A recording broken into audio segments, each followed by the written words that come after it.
Programme features live coverage of an African safari and may include animal kills and carcasses. Viewer discretion is advised. Hello and welcome to the virtual bird fair live safari.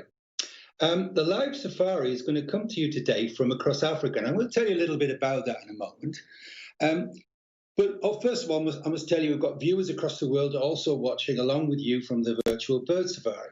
Now then, I'm sure it's a lot better than it was last year, guys. I remember being there last year with those muddy boots tromping in and out of everywhere. At least this year, thanks to COVID, we've got a virtual safari for you. So let's explain a little bit about it. In about a few minutes, we're going to go and have a look at the live safari from across Africa. Now, it's going to come to you from a bunch of folks out across the continent. These are game drive vehicles. Now, if anyone's been on safari before, you'll know what a game drive vehicle is. It's an open vehicle that traverses in the bush. There's a guide, the same as normal, as you'd normally sit on the back and the guide would take you around. Now, in this time, what's going to happen is we've got a camera on the back. But this doesn't mean that you can't interact with that guide. You can ask questions if you want through Twitter. You can tweet in questions, and through the show, the guides will actually tell you the hashtag and how to go about that, so I won't bore you with it now. So where are we going to go? Well, we're going to some exciting places. Right now, there's some very good stuff happening across Africa, and we're not just going to one country. We're going to go, first off, we can go to the Masai Mara in Kenya. Now, as many people might know, the Masai Mara right now is what we call a great migration is happening. 3 million wildebeest crossing the Mara Plain. And not just those 3 million wildebeest, of course, the predators like to hang around and do what predators do. So there's that element to it as well, and the crocodiles. Now, you might have seen that as well. When there's a crossing across the river, the crocodiles get quite active, eating the one time in the year that they tend to eat. We can also go down to South Africa, to Djuma Game Reserve in the Sabi Sands. Now, many people might know the Sabi Sands. Sabi Sands is very good for all game viewing. It's part of the Kruger National Park. But moreover, it's leopards. Leopards are my personal favourite, something I've worked with for many years. But leopards in the Sabi Sands, we've been watching there for the last decade, in fact, probably 14 years. And we know the families, we know who comes, who goes. And the guys out there are going to try and find you some leopards, and you can have a look at them as well and learn perhaps a little bit about the lineage, where they've been and what they're doing. Where else can we go? Well, we can go to a place called Ngala. In Ngala, there's a pride of lions there, for example. And now that pride of lions have got something very curious about them. They've got 2 white lions in amongst the group. Now, the world-famous white lions were always from the Timbavati. But here, we've got 2 separate ones, and you can go, hopefully we'll get a chance to go and see them. Then we can go very close, not too far away, to Pride Lands. We're going to go there because, hopefully, the elephants are going to be swimming. Now, swimming elephants is very rare. It's sometimes something you see up in Botswana, up on the Chobe River. But here we hope to see them again in Pride Lands, and this will be quite special. But fingers crossed, folks. Nature is scripting this. We don't have a script. Nature is deciding what we go and see and where we go. So we'll jump from vehicle to vehicle as the good stuff starts to happen. We can also go down to Tswalu, down in the Kalahari. Kalahari Desert, very different again. So we've gone from Kenya now, we've come down to South Africa, and now we're over in the Kalahari. And one of the stars of the show in the Kalahari is, of course, the meerkats. Many people might have seen Meerkat Manor and know about that side of things and seen meerkats doing their thing. Well, hopefully we'll get up close to some meerkats today, but we'll wait and see. The important piece, as I've already said, is this is live and interactive. It's live, so we don't have a script. So if you see various things and we jump from place to place, this is TV without a safety net. It's going to be a fantastic trip for everyone, I'm sure. And let's not forget there's a conservation element to do what we do. The conservation element is that we're not actually putting boots on the ground, but you're traveling to see these places for yourself. So sit back in your armchairs. You'll be on the back of a game drive vehicle for the next hour or longer if you wish. You can relax. You're in safe hands. Our guides have been doing this for an awful long time. You're going to enjoy yourselves and have a wonderful time, I'm sure. Remember, you can tweet in your questions at any time. Please have a great safari. I look forward to seeing you all at next year's Bird Fair. Good luck, folks. Enjoy your safari.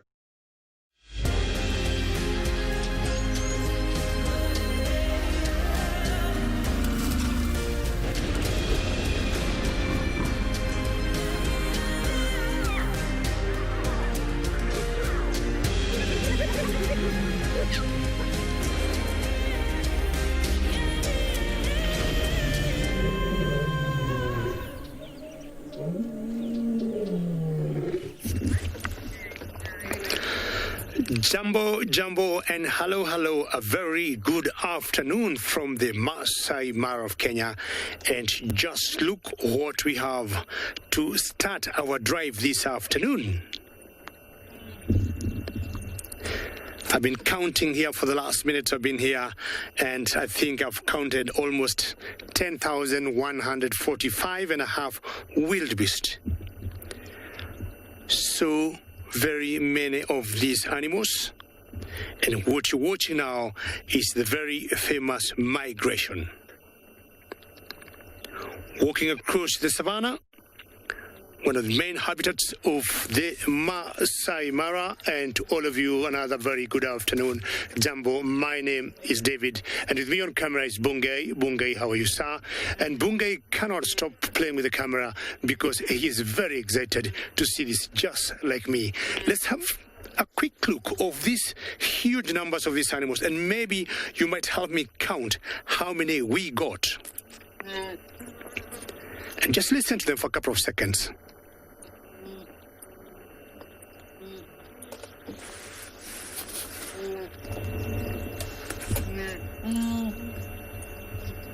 That is the sound you'll keep hearing during the migration. Even for us, when we sleep, we hear new.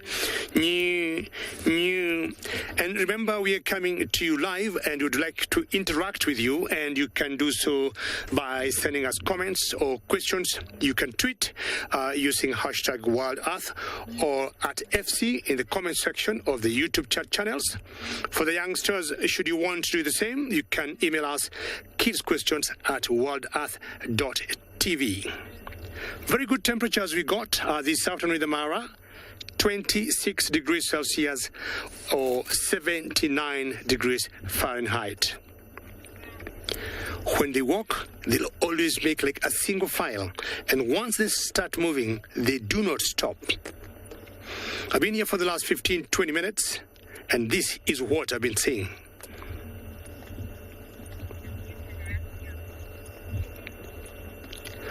I don't think I'm going anywhere because this is something that gives me joy to watch these animals, and I'm remaining here a few more minutes.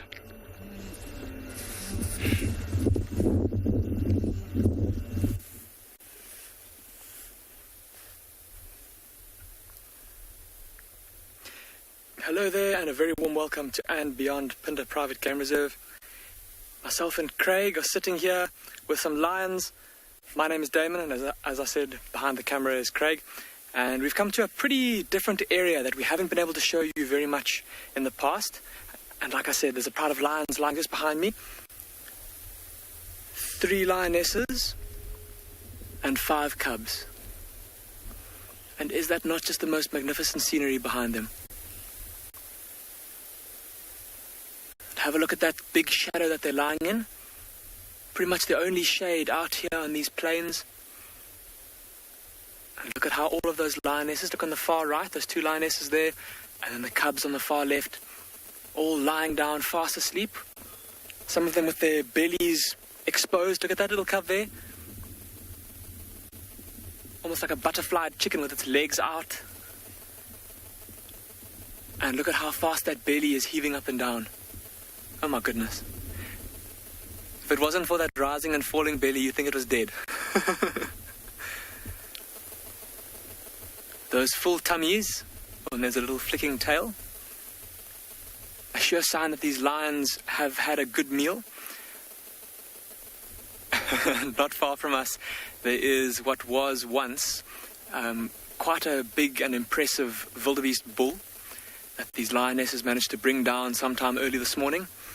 I'll let Craig show that to you quickly. Unfortunately, the tracker seat is in the way, but there's the carcass. The lions have all but finished. Not very much meat left there.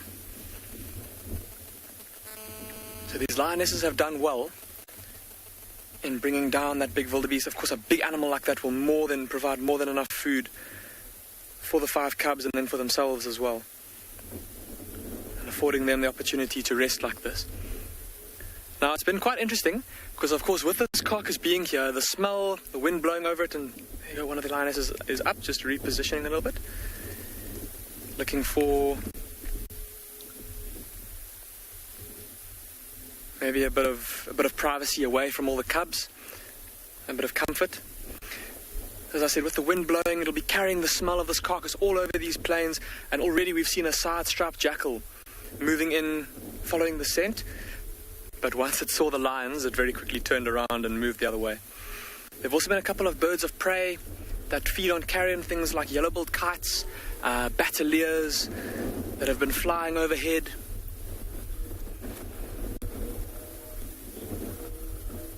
Rosalind, you're asking how much did these lions eat? Well, Rosalind, the kind of general figure that gets thrown around is that a lion can eat about 10% of its body weight in a sitting. So for one of those big lionesses there that could weigh about 150 kilograms, Rosalind, that means that each one of these lionesses could have put away 15 kilograms of meat. So between the lionesses, there's already close to 50 kilograms, plus all the cubs. So yeah, that's a good amount of meat that they've taken in. And as they lie there and digest, they'll make a bit of space in their tummies. And I think a little bit later this evening, once it's cooled off, these lions might even get to go, or will probably go back to the carcass and feed once more.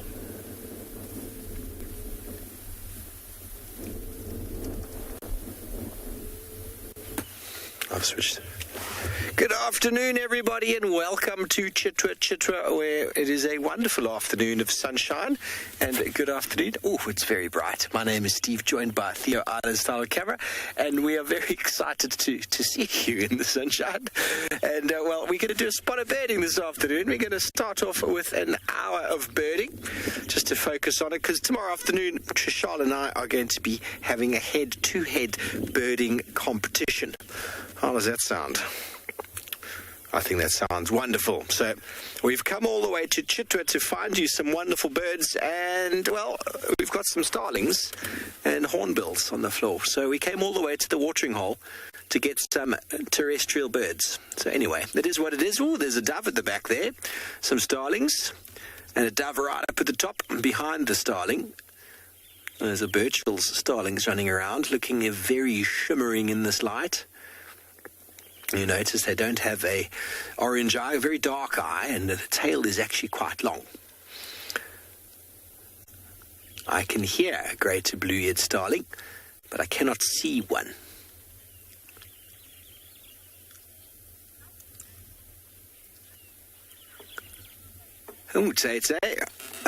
In Chitwa specifically, how many bird species? Well, we could probably get anywhere from 340 to maybe 360 birds in this area. Whether we will get that in an afternoon is probably quite doubtful.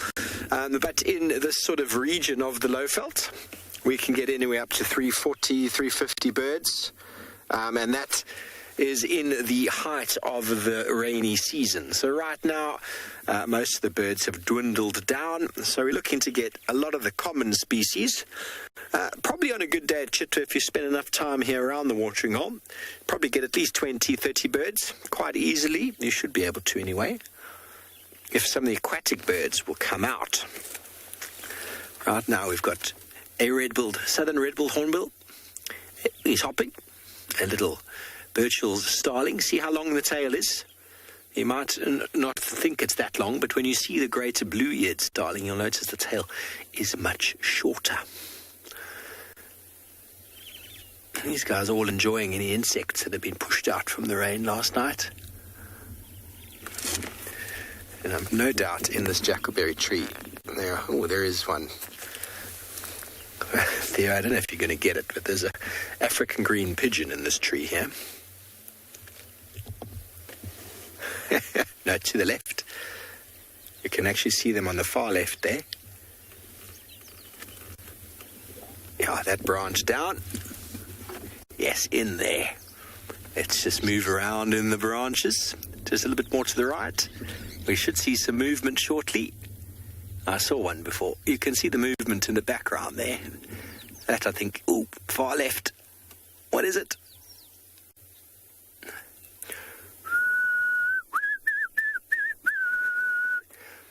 That is my rendition of the African green pigeon.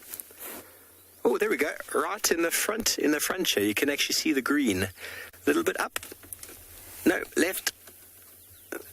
and middle of frame. There we go, a little bit more left. You can see the green. There he is. Oh, hello, green pigeon. They're enjoying the wonderful jackalberry fruits. Maybe a new one to a few people for their bird list. We have got an issue with our radio here. I don't know why. It is coming through the radio.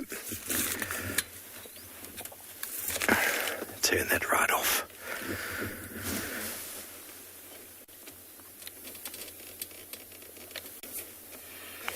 So that could be a new one for some of you. The African green pigeon, they are a frugivore. Frugivores are birds that eat, oh, here in the front there, in the front, African grey hornbill. Just here, right in the, yes, up a little bit more, and left, up a little bit more slowly. Sorry, man. A little bit more up. Sorry, I'm not being very good at directing you today. I actually have no idea where you are anymore. There he goes. You see him flying? A little bit more left.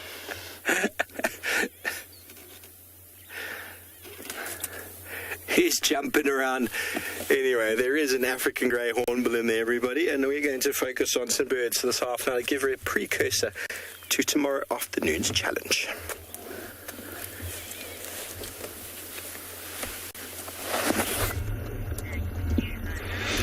Well, Steve, keep moving, keep looking for birds, because there are certain days you might go out and you feel you just want to do birding, and they're always very entertaining. Now, believe me, you were with me here yesterday. Oh, sorry, not yesterday. Yes, a few minutes ago. And you remember what you saw on our screen here is the same thing that is still happening. So try to imagine the number I gave you has increased maybe by another 5%. They have not stopped crossing, they have not stopped walking. I'm in the same spot I was, and just look in the background there. Timothy would like to know how far they travel in a day. It's very difficult, Timothy, to tell. There's certain times you might get them in one spot the whole day and they don't go anywhere. But there are times, Timothy, these beasts can go a comfortable 20 kilometers in one day. 20 kilometers. I'm talking of 15 or so miles in one single day, and moving. And they got different paces, Timothy. The times they'll choose to walk. But should the lead group, for example, the cluster that's in front of the main herd, decide we need to run, or they see something that spooks them and think, oh, that was a lion, or that was a cheetah, that was a leopard, if that lead group or the head group decide to run, everybody will run, including the tail group. So it really matters. But just to give you an idea, for them, Timothy, when they do the whole cycle of the migration, which continues all around the year non-stop, it comes to about 1,800 or so miles in every cycle, which is annually close to 2,800 miles, kilometers. That's every year, non-stop. So there's certain days they cover longer distances, there's certain days they don't cover as much ground.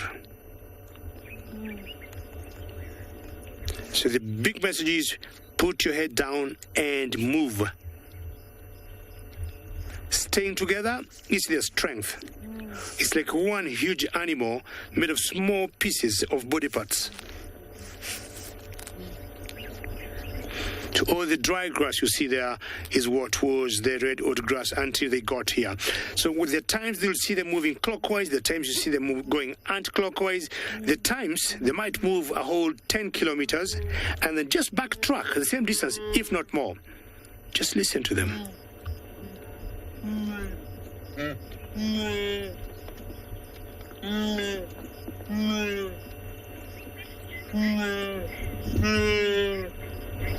Rick is the leader of this group. Yes and no. Unlike Unlike other animals that you've been able to follow and identify, I would say that wildebeest do not have a leader per se, but they have small tribes among them. They have small democracies among them. So a particular group may decide, guys, let's go.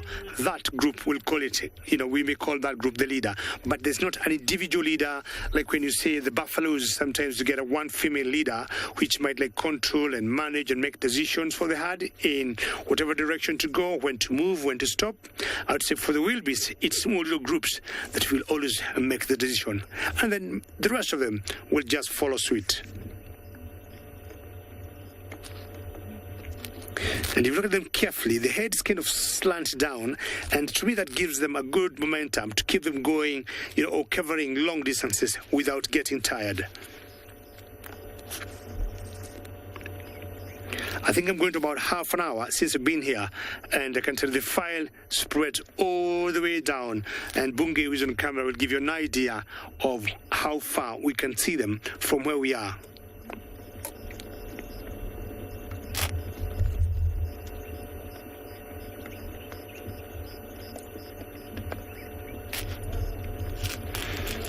The times they look at them like small little ants.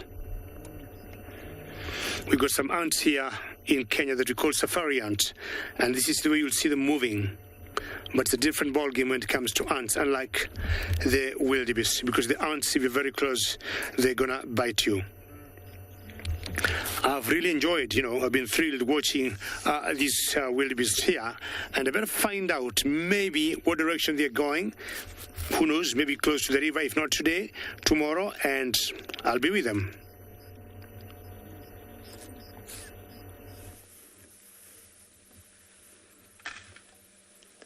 Look at this. We have a lovely herd of elephants. They're moving a little bit like a school of fish. They're huddled very closely together as if something is making them a little bit unhappy. And they're zigzagging, which means that I had to move around quite a little bit. There's quite a number of them. Very cool. Hi everyone, it's Beatrice Shaw, and I've got BK on camera this wonderful warm afternoon in Juba. BK doesn't want to show you his thumb too much because we've been changing a tire that has made our hands dirty. But he cares about what his thumb looks like on camera. So these elephants are very, very cautious. But still feeding. So I wonder if there's a little herd issue. What we call maybe a domestic case going on in this herd. Whatever it is, I'm going to stick around with them and, of course, see if there's any birds following them.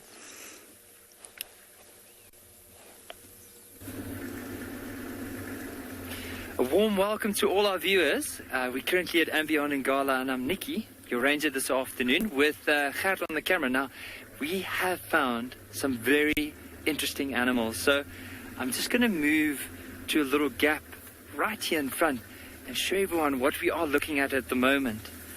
So, Gert and I are going to try and work together here, but I'll stop right there. There we go. Just look at the white tip at the end of the tail. You'll notice the brown, bit of white and black, and those big round cup-like ears. So it's the African wild dog. So there's quite a few that are here now. Based on what I heard from some of the rangers, apparently they are pups with these wild dogs. Imagine if we can see them.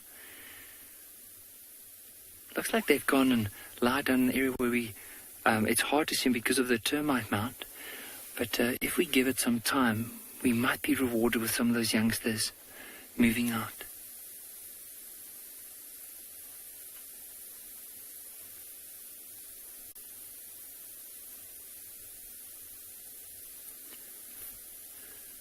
You know how exciting this is? Because I can't remember the last time I saw young wild dog pups and things. I haven't seen them now, but I can hear something. So I'd love to show our viewers maybe what we can do is try and see if we can reposition the vehicle. Imagine if we can just find those young pups as we try. So I'm going to move slightly forward. Bear with me as we do this. Oh, here they are. No way. Look at these little pups right here.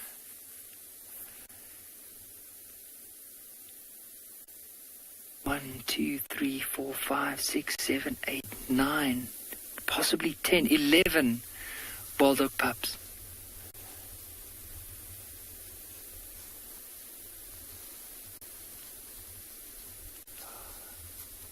This is incredible. You can just see how curious they are. They probably haven't seen a vehicle before. Look at how they're lifting their heads, trying to figure out exactly what this is.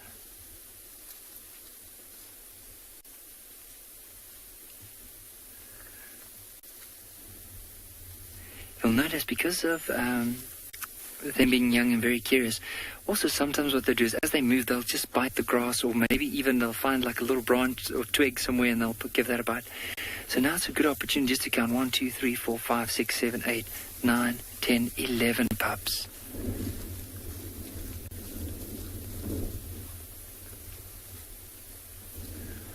So what we want to do here, what's really important for us going forward, is we don't want these pups to get used to trying to get under the vehicle or anything like that. If they get too close, what I might just do is start the vehicle, and that's just to tell them, listen, just move off a little bit because we feel uncomfortable with being this close, and all we're trying to do is protect them. Because we don't want to make them that used to the vehicle. At least they know to keep that little distance. But have a look, there's a couple off to the right that picked up a stick.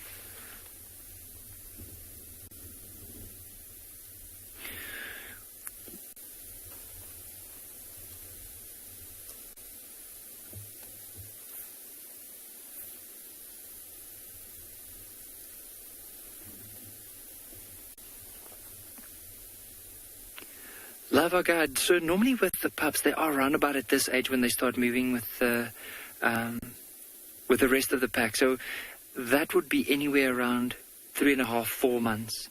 So these ones, just based on their color and also based on their size, they've already left the den. So probably 4, maybe even 4.5 months old. But they're not 6 or 7 months old. They still need to grow quite a bit. But this is so special. I mean, for me as a ranger, this is not something that I see every day. And to be able to spend time like this and see the interaction and see how these youngsters will maneuver around, because you can see they're curious, so they don't want to get too close, but also they don't want to move further away. They're quite intrigued of what is this big form that's nearby.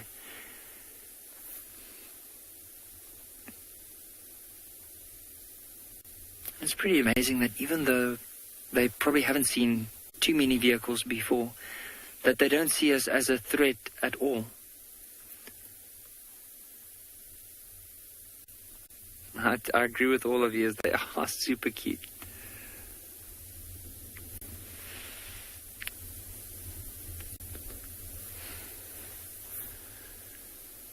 Just look at that one right in the middle at the back.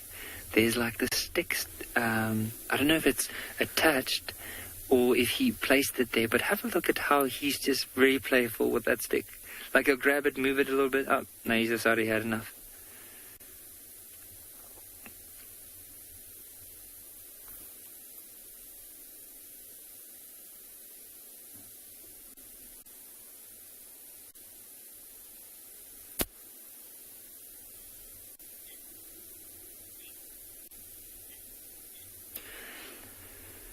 Matt, I'm not too sure what the name would be for this particular pack. To be honest, with the numbers of the adults that are here, it is a pack that we've only recently started seeing, and from the knowledge of most of the rangers that we've asked, especially those that have been here for quite a few years, and some of the trackers haven't even identified these, so it might be a new pack that has moved into the area, but I'm not too sure, and I've also not seen the rest of the adults to be able to say which ones they might be. All these are having a little tug of war.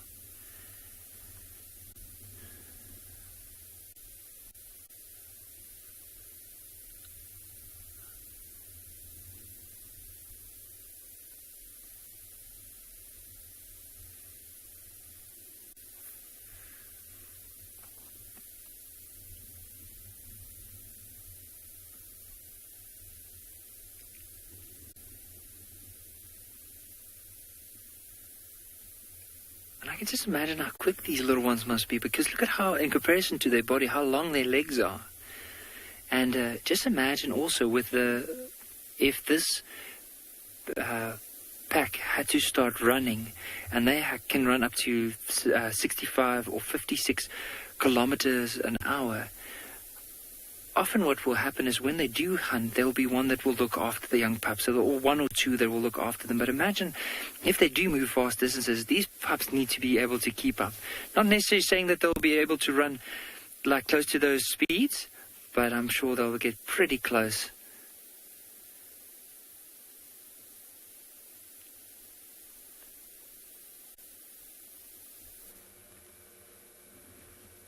Too cute indeed. Here we have a lilac-breasted roller. It's actually been scouting out the elephants as they've been moving through. The elephants are still close by, but you'll find that close in tow would be a lilac-breasted rollers, fork-tailed drongos, as well as a few starlings, all after little insects that they're flushing out. The roller is my favorite one that hangs about as they move. Although I must say I love the starlings too. Stunning colors. Getting a little bit seasick on that branch, I suspect. But you can see how the head stays very still and the rest of the body moves to compensate for that movement, so that the things that are in view, that the eyes don't have to constantly adjust to it. So instead, it tries to keep the head very still and only move that at the last moment. That's why you find that birds will bob their heads, or they look like they're bobbing their heads as they walk about. It's calling.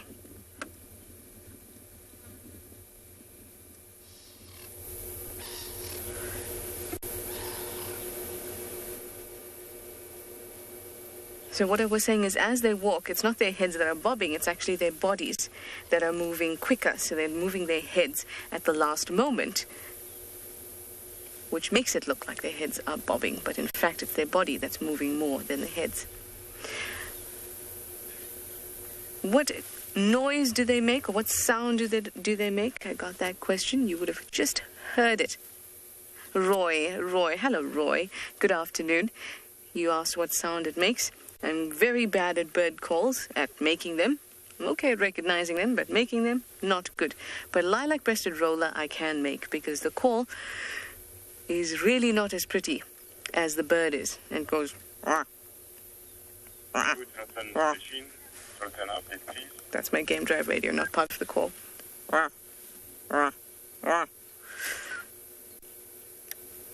It was making it a little bit earlier. We can just be quiet for a bit. Listen.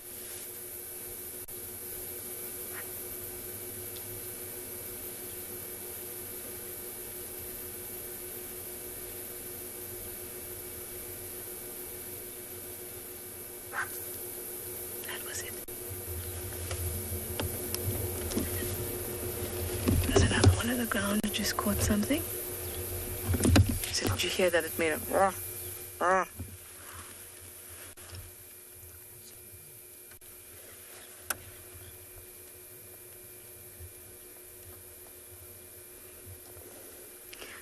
Another one here. Two lovely lilac-breasted rollers in a marula tree. Now, those elephants look like they're going down to the dam, and I want to be there when they get there so I can watch them play in the water. One of my favorite things to do out here.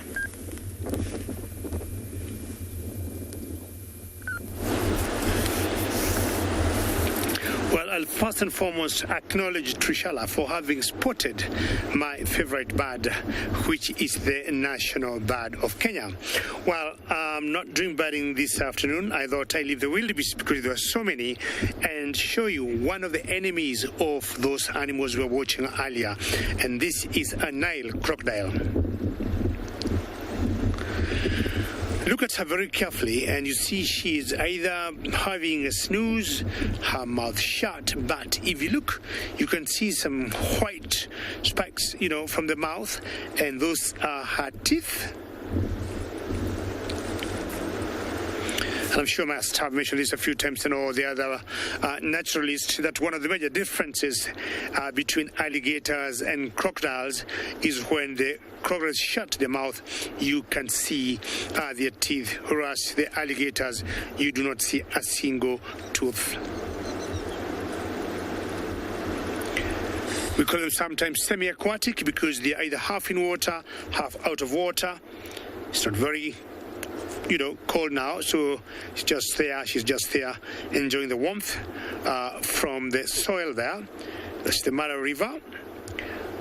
She doesn't live alone. We got other friends of hers there, and these are the hippos. Hippopotamus. But rarely you'll see one. In general, hippos will be anything from 2 to 5, 10. And not sure who is that on the back of the hippo. Whether it's a wagtail, that's my guess. Oops.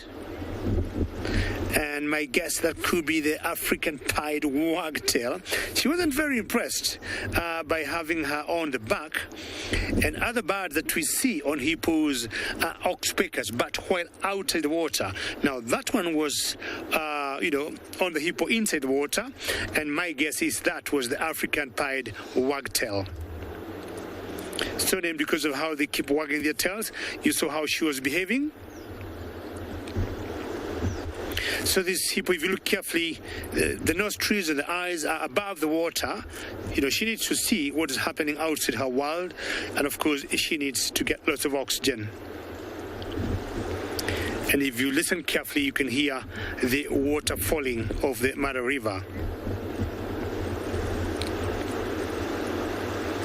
He's a big bull. I will let him, my guess is a bull because of the size, but that's a guess.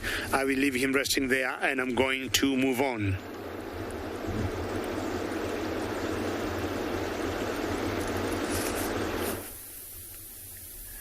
It's incredible. These puppies are playing the whole time. Like the adults are off to the left here. They're conserving all their energy. But of course the puppies know that even if they do make a kill, they'll probably bring back some of the food for them. So they're not going to be missing out on anything. Just notice at the back there, there's two having a little tussle with one another. This one's tail's bothering him and trying to take off his own tail.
So you can there's barely any noise around. If you do hear some noises, it might just be the crackling of the grass, maybe crushing of leaves, as some of the adults are just left of us moving in the tall grass.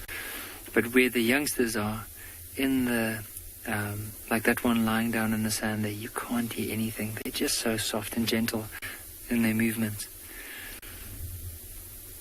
But even look at the size of the ears, especially at these youngsters. It almost looks like they still need to grow into those ears.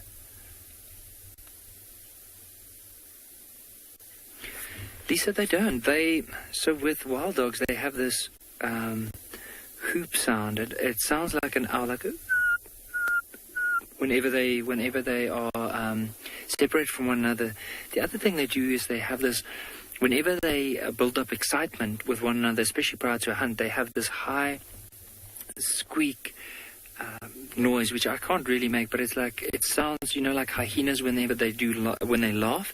But imagine if you had to put that in a high squeak and you had to put a bit more excitement with it. That's what they basically do. And then from there on, they initiate the hunt. But they don't bark like a dog. There might be an alarm bark. So if there's a sudden danger, it might be one bark, which is to warn everyone and then run off from there, but not like a domesticated dog that will repeatedly bark at any potential threat.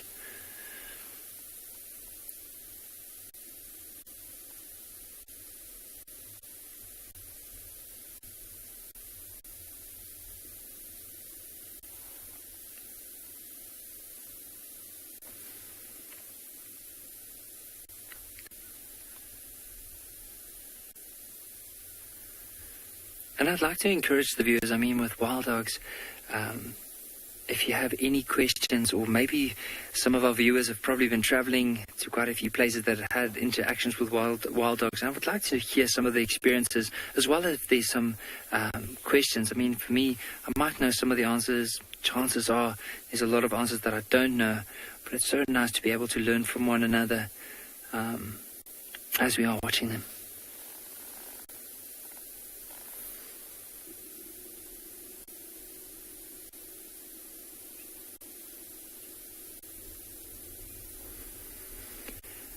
So these pups are all from the same litter. Imagine as a mum carrying 11 pups. Now, there is one that's moving off here, that's coming off from the left here.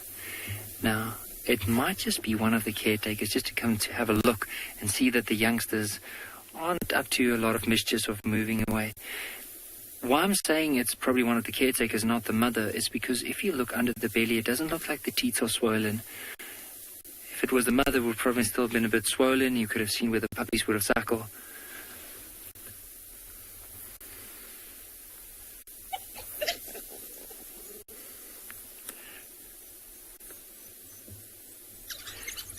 Just listen to the noise. So that's the high pitch we were talking about.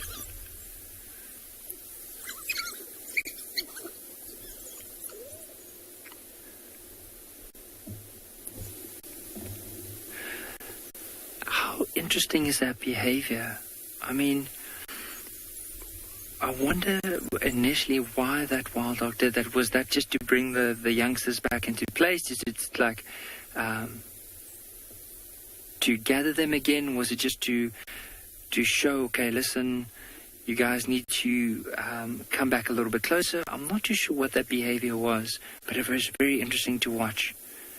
And now immediately after that, moving off.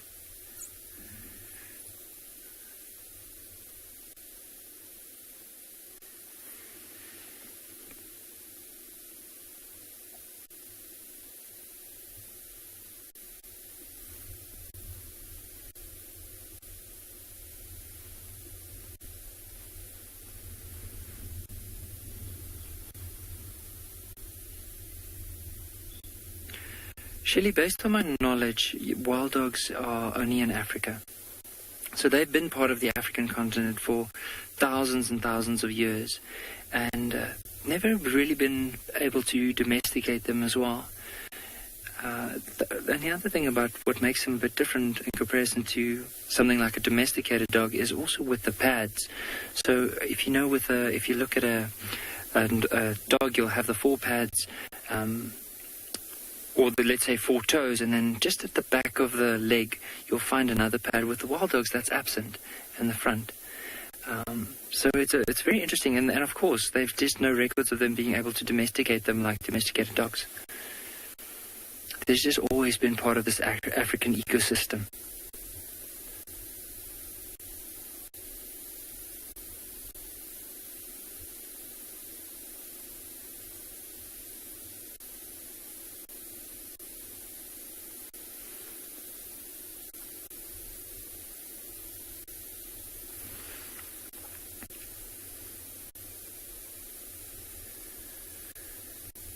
And the one thing about wild dogs that I always admire is the amount of energy that they always show, especially with the youngsters.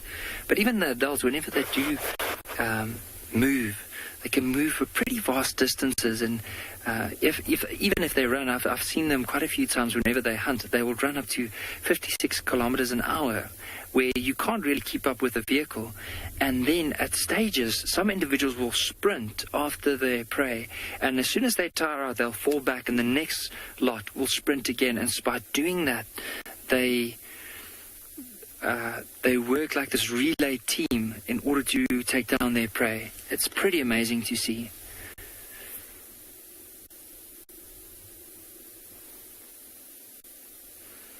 And I also enjoy the colors. I mean, look at this wild dog right in the middle of the screen, this little pup. And you'll notice that every single wild dog has a different pattern. This one might have a bit more white than the others might have a little bit more brown. But you'll notice that there's a very prominent black stripe over this one's tail. And even the back right foot, it looks like a triangle with a little black dot in it. Can't see it now because of the way this one's maneuvered. Looks like the head, ears, and mouth and feet are too big for the body.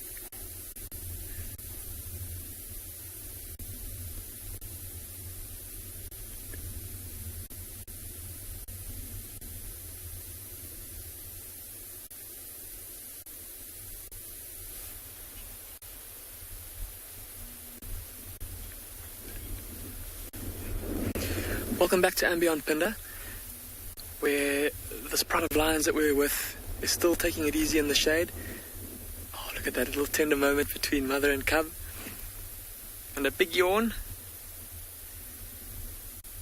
And good to see that these cubs are starting to move around a little bit. We said that maybe a little bit later, once it cooled off, that these lions would start to move around a bit, maybe come back to the carcass for a bit more to eat. Lots of yawning. And kind of moving around, trying to get comfortable. Just imagine for these little cubs with those fat bellies full of meat, how uncomfortable it must be in this intense sunlight. There, as Craig zooms out, look at the magnificent scene behind them. Those rolling plains off into the valley, and then the woodlands on the mountains. Absolutely breathtaking. And just a few minutes ago, we actually saw way down there in the valley, we saw one of the dominant male lions of this area appear out of a thicket. And he's currently lying down there somewhere out of view. Can't quite see him for now. He's laying flat down there. And we were hoping that he would spot these lions and maybe come in to investigate the carcass, seeing as there is so much meat here still. It appears, though, that he didn't notice them. The wind is blowing in the wrong direction for him to smell the meat. And also with these lions lying relatively still, with now the exception of these cubs moving around a bit in the shade, it was unlikely that he would have spotted them unless one of them had stood up rapidly.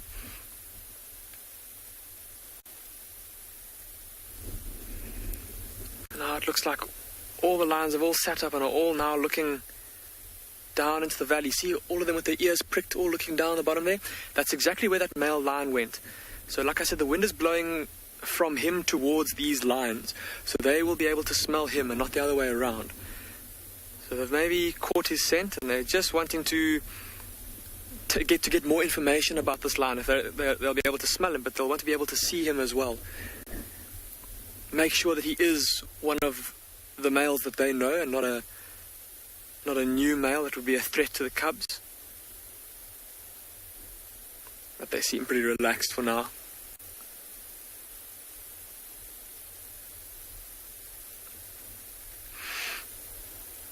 A little cub getting up there and stretching.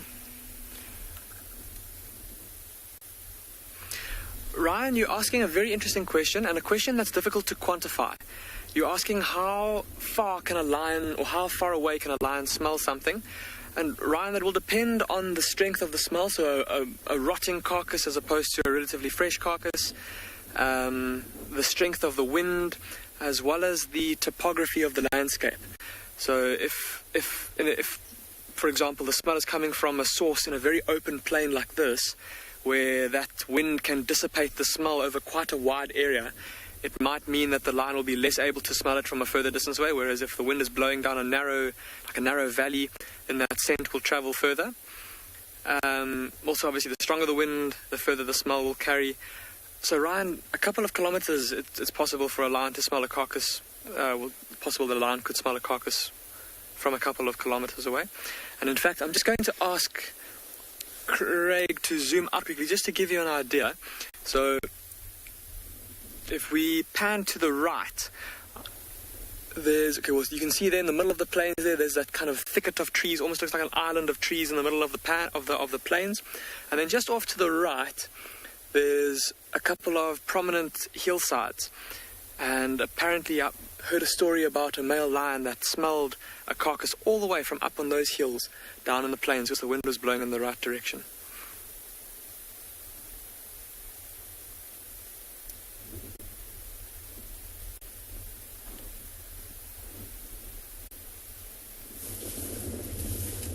They just got a wonderful walk by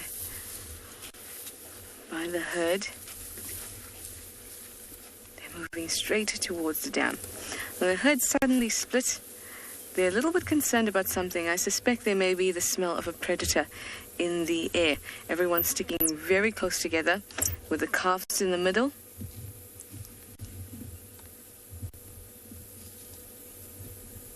Everyone's staying still. They're chatting to each other. Possibly chatting to the other part of their herd that they split from. Look how close they are.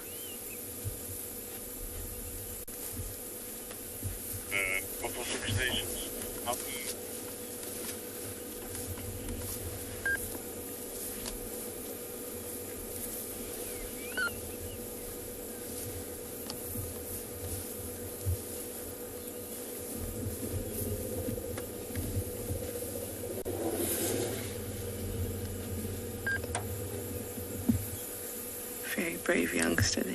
You can hear their rumbles.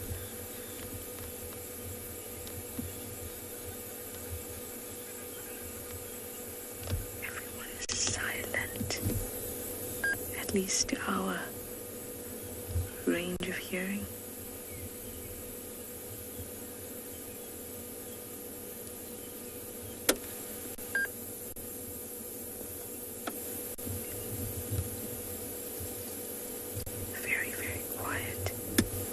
So they'll be communicating to each other, and then they'll all start moving again suddenly.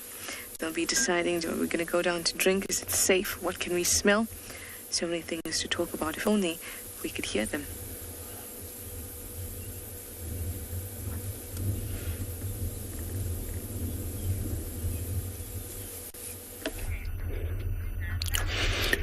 I hope Cast in the final control is going to thank Trishala for me because he's just doing the right things this afternoon. She saw my favorite bird and now she got my favorite mammal in Africa, elephants. Well done, Trishala. Now, I'm talking language of birds matters now because on your screen there, you got some Egyptian geese and you got some goslings. I've been following these goslings for quite some time, and if I'm not wrong, they are 8. We'll count them together. Help me just count. Sometimes you viewers see better than us. As much as we're here, we have our monitors to look at. Sometimes we look and you're like, oh, there's 6, there's 7. Just count them for me and give me an answer. How many do you think they are? You can tweet #WorldEarth. Tell me how many goslings can you see there?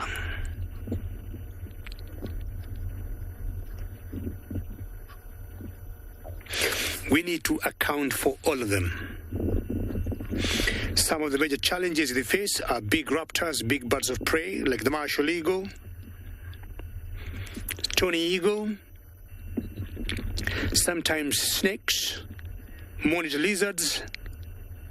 If there could be a croc there and there's an opportunity, they've been known to catch them.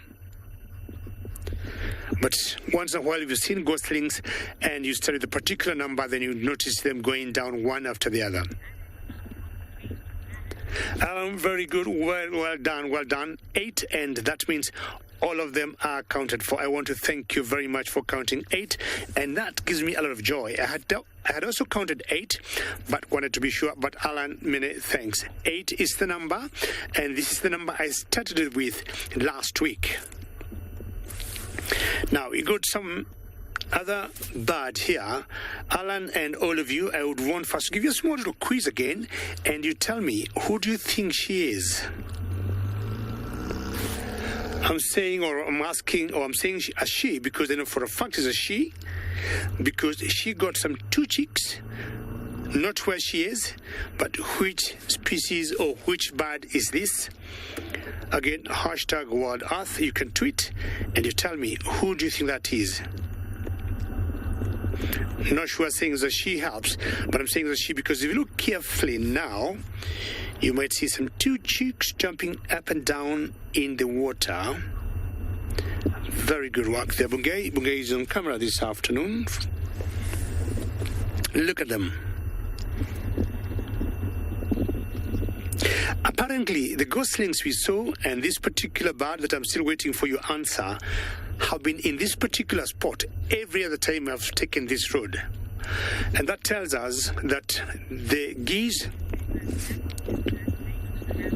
Samantha, you say blacksmith lapwing. Samantha, I'll give you an 8 out of 10 for saying a lapwing. I want someone else to complete the 2 that's remaining. But blacksmith lapwing, I'll give you an 8 out of 10. So the 2 means you're very, very close, Samantha. And what I was saying earlier is that the goslings or the Egyptian geese, what happened there, and this lapwing here, as at least we know it's a lapwing, live here permanently, and that translates to that these birds are very territorial. So one has been left, and of the 2 chicks, one is always coming up and down.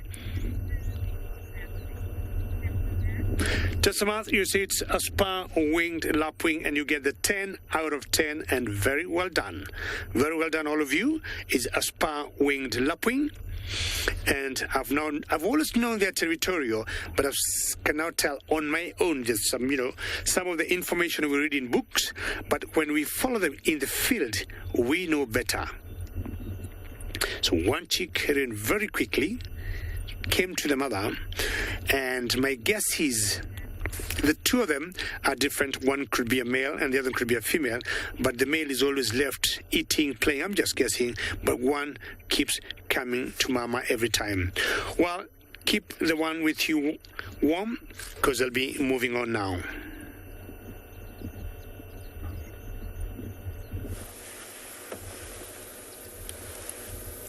Look, we have a brown-hooded kingfisher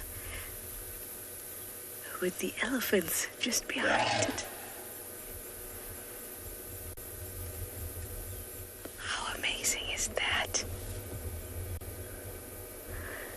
They've gone up to drink at the pan instead of down at the dam. They're very, very picky drinkers.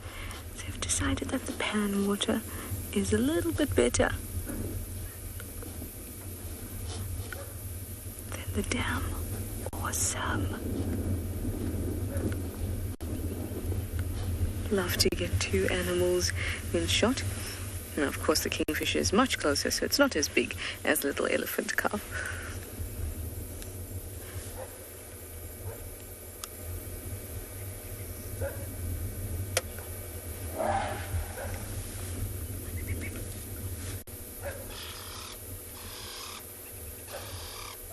Yeah, Cape Turtle Dove. Oh, down the kingfisher goes. Now you can see the elephants.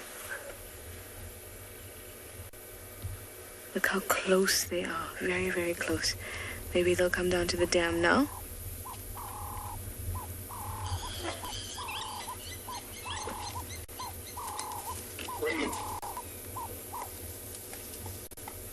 Something is bothering them, and I need to find out what it is.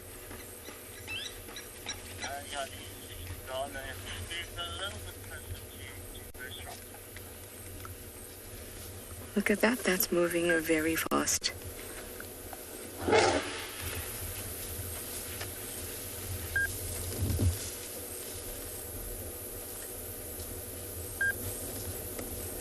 The lodge is close by, so perhaps they heard some people.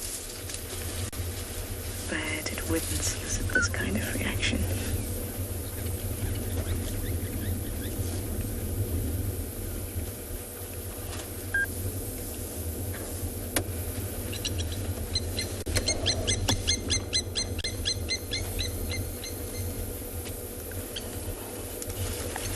The blacksmith lapwing flying over them.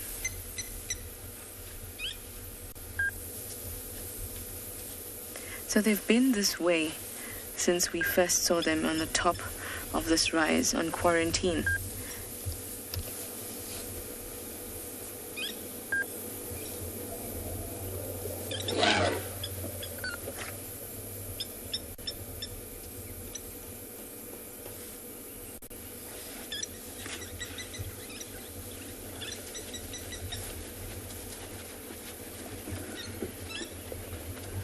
walking very, very fast. I'd call this running now.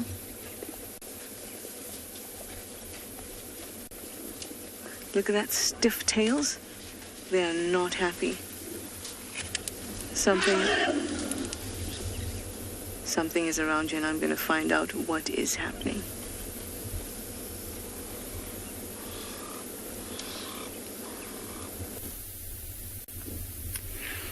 Just have a look at this one off to the right. I don't know if it's a stick or if it was chewing a stone, but it was just chewing something the whole time. But the one just left of it, notice how tired it is. It was trying to keep its head up, but eventually, well, now there's a bit of more excitement.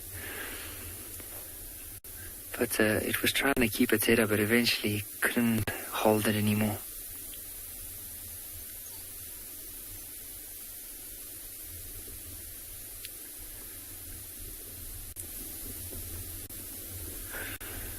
Now there's a few that have moved and all decided to lie down in a huddle there. There's just one under the tree at the moment.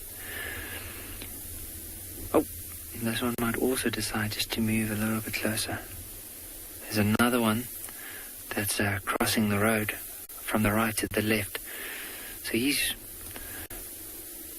been by himself off to the right. Now that one in the back of the screen, there was some movement in the grass earlier, and it was running to try and see what made that movement. Maybe there was a mouse, maybe a little insect or something that moved, but it was trying to catch it. Unfortunately, no luck, and eventually decided to give up. But he's still out on his little patrol. Of course, he can't venture too far off because then the adults will have to call him back.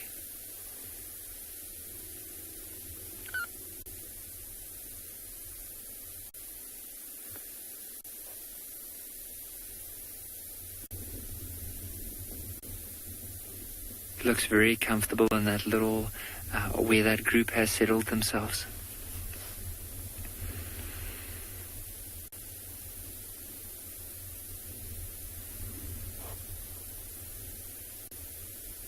Welcome back to Ambion Pinder. You've joined us just at the right time.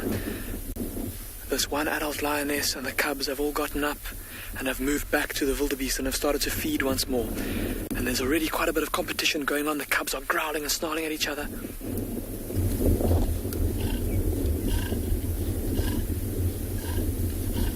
Can you hear that, everyone?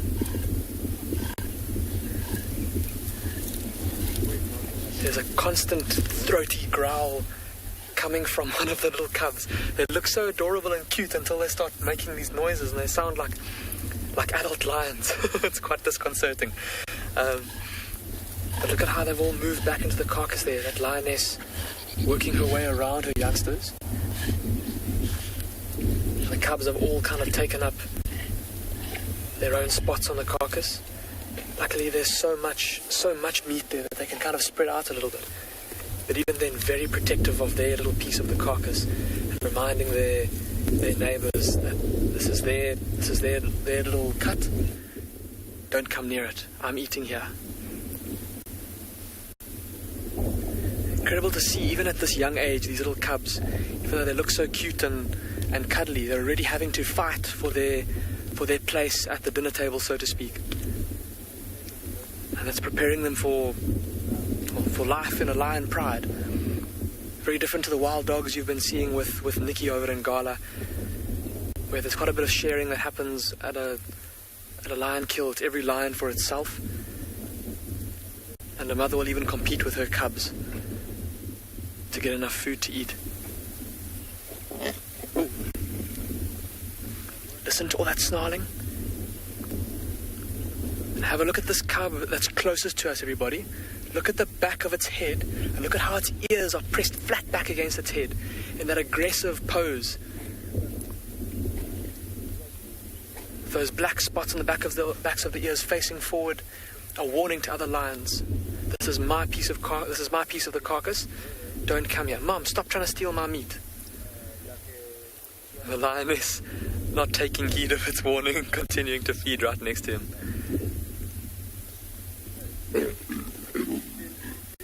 Ooh, listen to all the growling.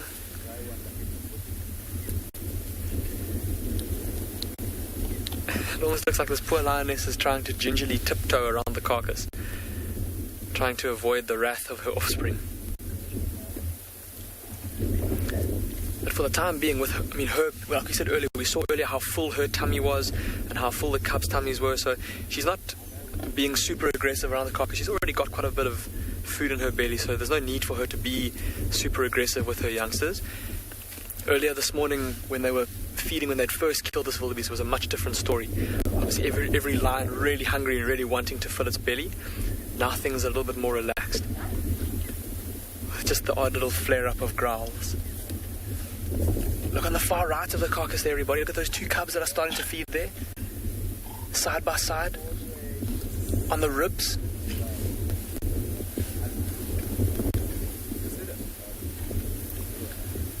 Carol, you're saying that the cubs' growling sounds are so intimidating.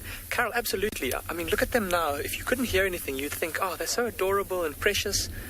And I mean, they look about the size where you would maybe think about wanting to go and scoop one up and give it a cuddle. But when you hear it making that sound, my goodness. Very intimidating. And also amazing how tough these little lion cubs are, even at this age. We've often seen them getting clobbered by other lionesses, in the fray while they're busy feeding. Look now, the lioness using her strength and her bigger jaws, her stronger teeth to open new parts of the carcass, and the cub's taking full advantage of that. Look at the cub on the left, how it's starting to try and climb, almost sticking its head way inside the carcass, trying to get to the new little bits of meat.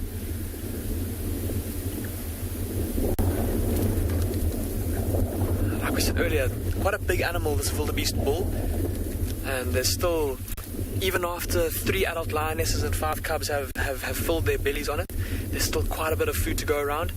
And so myself and Craig are going to sit here and watch for a bit longer to see what happens.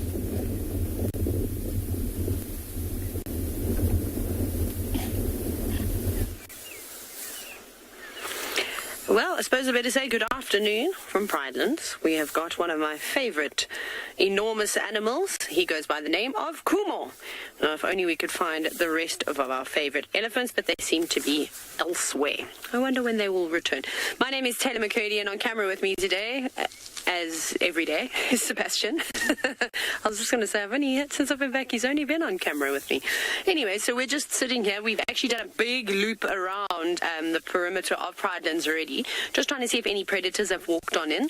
Sadly, no luck just yet. So then we've come all the way back up to sort of the southwest, and, well, Mr. Kumo and his friends that like to follow him around are here. It looks like they've maybe already had a drink. Maybe during the day they've been to Ndlovu Dam. I didn't see them, but I did hear some splashing around. So I don't think we'll get any water action from the elephants. Well, from these elephants anyways. But it's completely oblivious to us, as he normally is, and just enjoying his afternoon. That's quite an interesting angle, Sebastian. I quite like it. It's not often you get to see the underside of an elephant's trunk. It's quite cool, actually. Look at all those muscles. Now, I believe all of you are commenting, saying that we just need Susan, who is one of my favorite little cheeky elephants.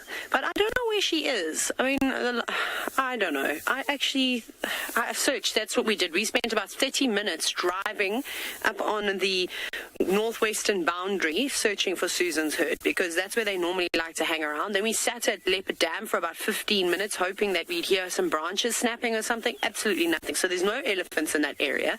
I don't know where she is. I suspect that they've probably gone into Jajani, which is just north of our traverse, and I'm hoping that she does make her way back here. But remember, we were saying it's actually quite unusual to see the same breeding herds all the time, because if you think about it, let's talk about Fang, and she's obviously a very well-known elephant in the Sabi Sand, where she's got an unusual tusk that curves on back. We don't see her all the time. You know, maybe once every few months, if we're lucky, she pops on by. So I suppose it's normal for the elephants to move far out in search of better food and grazing and browsing, and then of course water sources. Water there definitely is on Pridelands, and then I think the food is quite good here because this area hasn't been browsed and grazed by elephants for a very long time. So there's only been a few years that the fences have been dropped to the greater Kruger ecosystem. But it seems as like they've gone somewhere else, which is a pity because I quite enjoy them. But I am glad that Kumo is still here.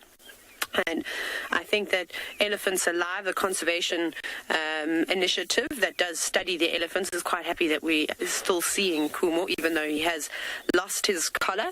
I'm not sure if they're going to put it back on him again, maybe at some point. But I'd like to try and find that out. It'd be amazing to be a part of that experience. Again, it's invaluable being able to collect data like that of these animals. It just gives us a better understanding of what they do and where they go. But there's lots of Ellie bulls around. It's not uncommon for elephants to follow a big bull like this, the youngsters. And for a few times that I've seen him since I've been back, he's been on his own. But his gang has found him again, and now he will be followed by at least 5 or 6 other elephants.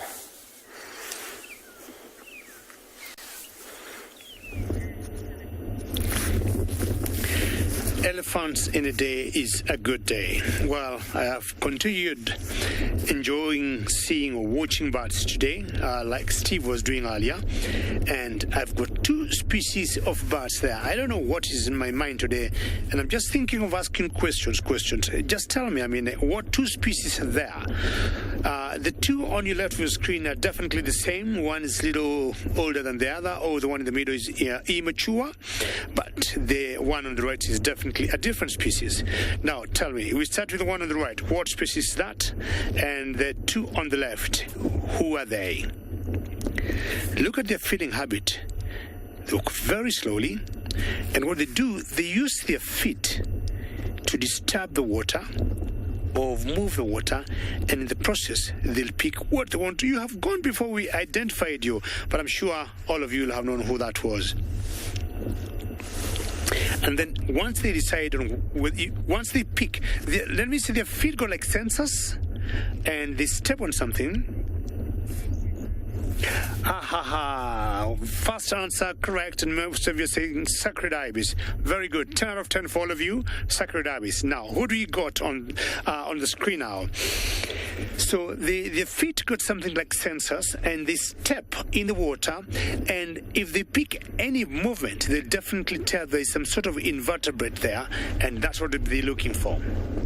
And then they use their beaks like spears just to put them in and grab or kill whatever it is, and then pick it up with the beak and swallow it. That's how they feed. Who are these? Hashtag Wild Earth on tweet.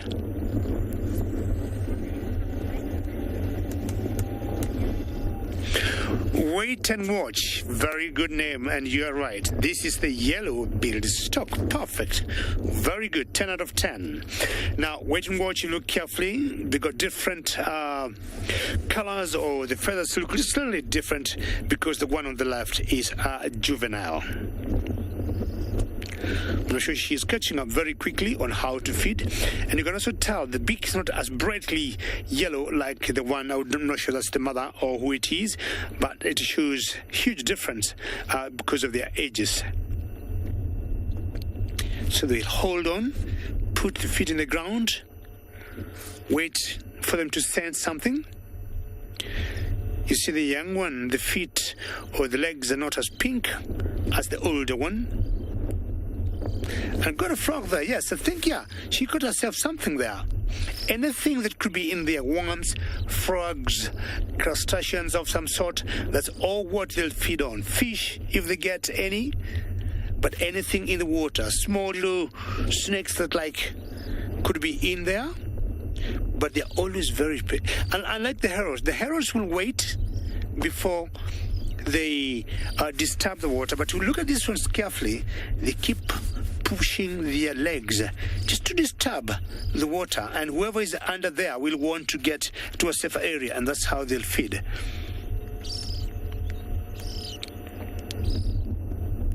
A great light. And very quickly, whatever they catch, more often than not, they do not even have like to kill it. Sometimes just go straight to the tummy. Well done, yellow-billed stock. Wait and watch for the right answer. I will leave these stocks here and telling them bon appetit.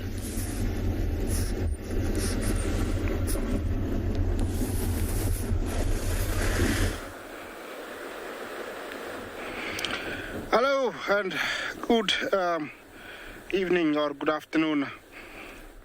It's me again here, Isaac, and on camera I have Big James. It's rather chilly. We've been out looking for different things, and we're back at the river, and we have found one big hippo. It is really beautiful here, calm, no inhabitants of crossing like the wildebeest, but we do have the hippos, and that guy is resting there with his friend behind him. I think there is a small, either beach or underwater there that they can stand. Remember, this is the Mara River, and it cuts through the beautiful Masai Mara Game Reserve. Also, we are joined by a super predator of these waters, the Nile Crocodile, and this one is a super huge one. He's so big, he's well fed and very relaxed. He had a wildebeest kill earlier when I arrived, but for some reason he just let go. It floated downstream. There comes another one, and he's swimming effortlessly upstream with no issues. You can see that, swimming with ease. I tell you, the current here is very heavy, but for him is like a walk in the park. These are the predators of the Mara River, and they are at the crossing. This is one of the crossings where the wildebeest cross further up, and they always hear the rumbling of the feet of the wildebeest and zebra, and then swim upstream, grab one, bring it here. This is where they eat it. You can tell he's very bloated, so he's been eating very, very well. Unfortunately, today the river is very empty. Maybe some crossings downstream there were crossings, but I have driven a few, crossings, and I haven't found any wildebeest anywhere. But they will be coming to the river in the coming days, because they're always crisscrossing to the other side, which is Greater Mara.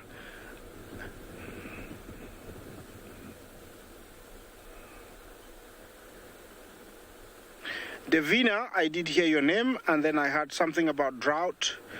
Could you repeat that question, please?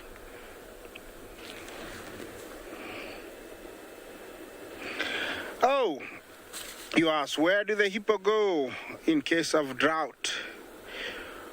Fortunately, we haven't had any droughts recently. The last one was in 1994, and it wasn't actually seen here very much. And the main reason is there is enough grazing for these huge grazers, and nobody else competes with them here apart from other herbivores. Usually they are much more affected where there's human habitation, because humans tend to use the same grazing land, use the same routes, so they wear out, they overgraze. But here animals move around, leaving some areas to recuperate, regrow, and then they move around. So they don't go anywhere, they stay within their areas, and they're not affected much here in the Masai Mara, because there's always enough for them to graze on, and also area to move. Definitely this is a pod of hippos because I've seen a few heads. I'll stay here to count the number of heads for a minute, and then I'll see you up the road. I'll look for something else.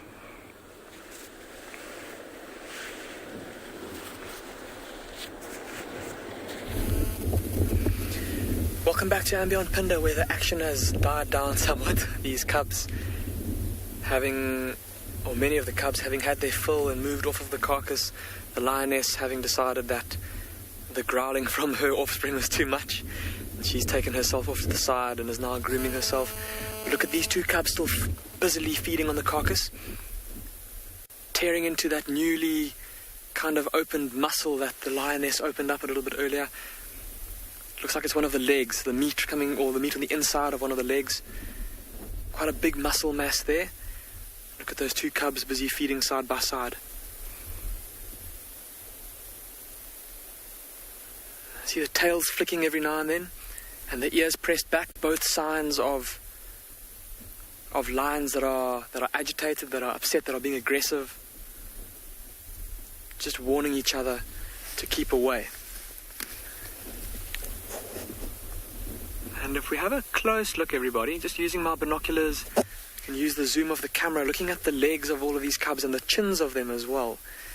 Just how dirty they are from feeding on this carcass. They've literally been, these two now, they're basically inside the carcass. Their front legs and their chins and their faces are literally in the body cavity of the wildebeest.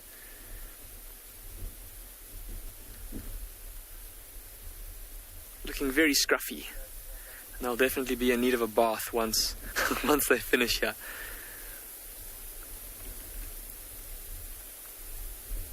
I suppose that's when any hard feelings that might be had after the fighting that's been going on, a little bit of grooming can reaffirm those bonds. So apparently a couple of people wondering which particular pride of lions this is. This is part of the mountain pride of lions.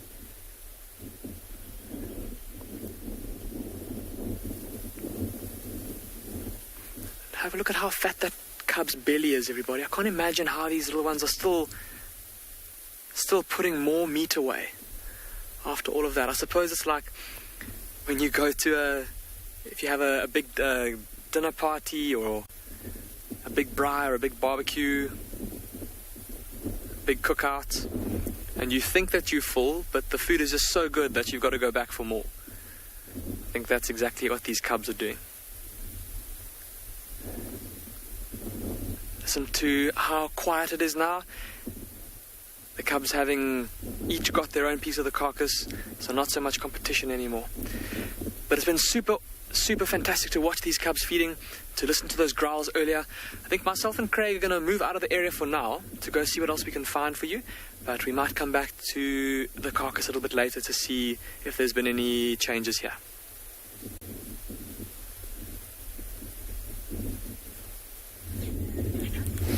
Welcome back to Chitwa, everybody, where, the birding continues this afternoon.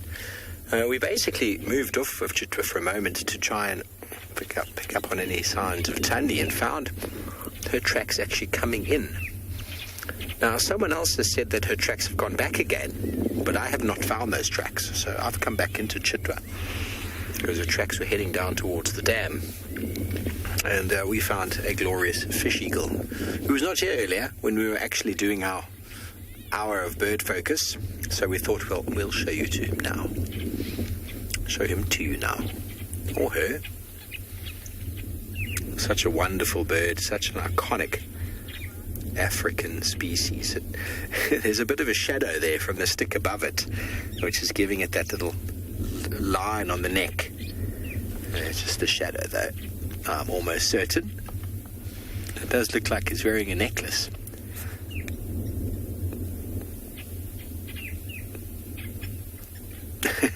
I'll check with my binoculars to be certain, everybody. Yes, it is just a shadow. It's just the shadow of the tree. Those of you who've never heard the call of the African fish eagle, it's an iconic African sound. And he's going to call for us shortly. We've prompted him for 20 minutes past 4, which is in the next minute. 4:20. So let's see if indeed this fish eagle got the email. There is Wi-Fi in the bush, everybody. Everybody's connected these days.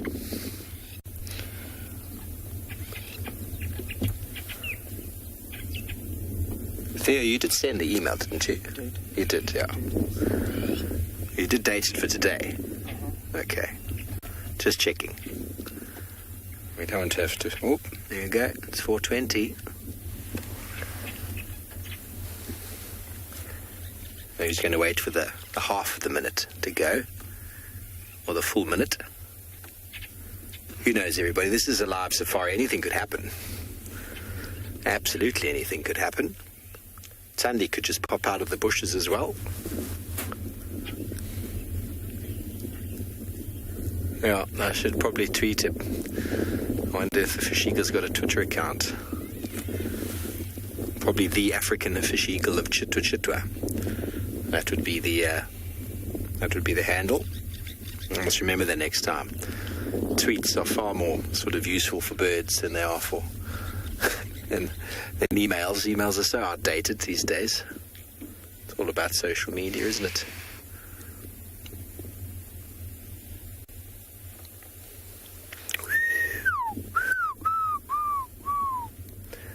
That was terrible. I think my mouth was a bit dry. We're not going to rate that one. Yeah, that was the fish eagle, everybody. You heard it, didn't you? Okay, well, if you've never heard a fish eagle before, I will make a sound for you shortly, which hopefully won't be too loud. I don't think it'll be too much of a bother. Play it into my hat. Are you going to listen? Iconic sounds of the African wild.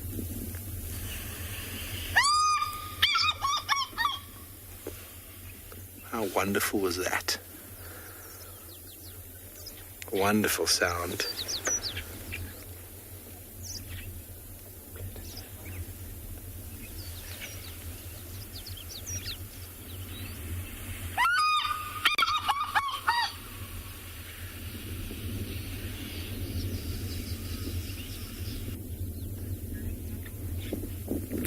That was my lips, everybody. I did that with my mouth. I just had a sip of water so that I could whistle for you properly this time. I'm only joking. That is off of my bird app. If I could make a fish eagle sound like that, I think Ollie would be up for a challenge, indeed. Those of you remember Ollie, he was the incredible whistler of Safari Live, Wild Earth. Such a character. Such peaceful scenes here at Chitwa, just watching a bird of prey perched atop its tree, enjoying the view. You wonder if they do sit there enjoying how wonderful a scenery they have, or if they're just looking for their next meal.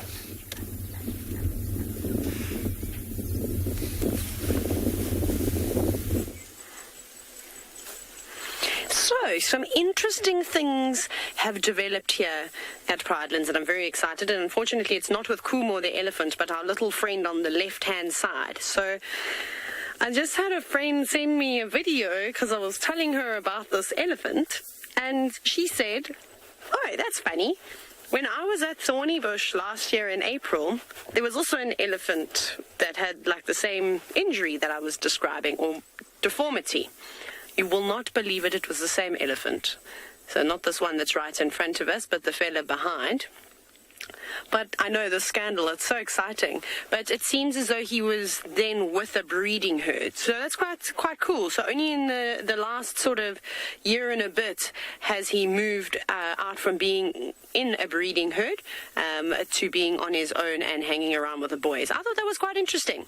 So Thorny Bush is not too far away from here. I'm not sure in terms of kilometers. I'm going to take a little guess there, but I'm sure the directors in Final Control could probably Google it very quickly for me. I'm going going to go with 20 kilometers as the crow flies, because I think Ngala is about 30 kilometers or so from Pryden. So I'm gonna go with about 10 kilometers there. But anyways, if the elephants were to walk there, it wouldn't be that far. There's no fences in the way. But I just thought that was quite nice that he now lives and roams around on Pryden's. And I don't know what made him come this way. Maybe he found a group of elephants once he was sort of no longer wanted or tolerated around the breeding herds, and maybe they walked with him. It would have been a far lonely walk to do by yourself, but he wouldn't have done it overnight either. It probably would have taken some time. But this fella in front of us wants to steal the show and doesn't want his friend to have any, well, not his friend, but he's the other elephant to have anything to do with today's show. That's fine. You can show us your fancy footwork and how you like to feed. It was quite funny this morning. We had some trouble with not just one elephant bull and a youngster, but about another two afterwards. So it was a bit cheeky of them. I don't know what had ruffled. Sorry, not ruffled. I was going to say ruffled the feathers, and then I remembered quickly that elephants don't have feathers or wings. I was looking at the fork-tailed drongo that was just trying to catch all the insects, and then I used the wrong word. Classic Taylor. So quite interesting that. And now, of course, they're all hiding behind the trees. Thank you so much, elephants. So, can we have a look at the fork-tailed drongo on the right? Ian, a fantastic question. I don't think an elephant would necessarily get a flea. The reason why I say this is because their skin is quite thick, and even on the areas where their skin is, at the thinnest, I don't think they'd be able to penetrate through their skin. So definitely get ticks, and maybe they get other kinds of parasites, but fleas I'm not so sure. That bird, however, probably has a type of flea. There we go. These two boys showing each other up and stirring the dust. Is he going to jump? I'll cry if he jumps. Welcome back, everyone, and look what I just found. 2 lionesses drinking. Yes, I'm so happy to catch up with these 2 girls. I saw them this morning lying quite far a distance. They were lying flat, so actually I couldn't stop. But now here they are drinking out in the open. Drink is always very welcome. One looks like she's got blood on her mouth, so they could have been eating, but maybe it was something small, so they finished it and they came to quench their thirst. Looking at them, they could be part of the Mugoro Pride. I have been seeing these 2 females not very far from here. They killed a zebra about a week ago. I shared that with you. And they're within the same area. Looking very healthy, very beautiful. Remember, this is live. It's coming from Masai Mara. Talk to us on #WildEarth. That's where you can drop a comment, drop a question. Tell us, Yes, they do have very fat bellies, and this time of the year, they are allowed to be like this, and they deserve it, because any other time, it is sometimes very difficult. There's only warthogs and buffalo around, much harder to bring down and also to feed, a whole pride. But with the zebra and wildebeest, it's enough for everybody to gorge themselves this time of the year. These girls, they look like... Is she going to call? Listen to that. Listen to that. Okay.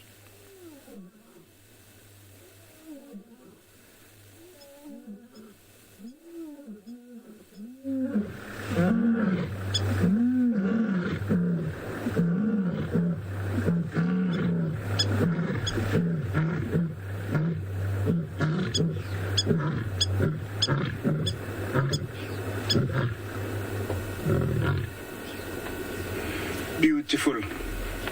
There is nothing like a roar of a lioness or a lion. that was a beautiful chorus by these two girls. The vocalization is for communication, and now it gives me more ideas of staying around, because maybe other members of the pride will pop up, will turn up. They could not be very far. Remember, there is a coalition of 4 new males in this pride, and they might come out. So I'm staying with them until it is maybe dark, or maybe if they go into the bush.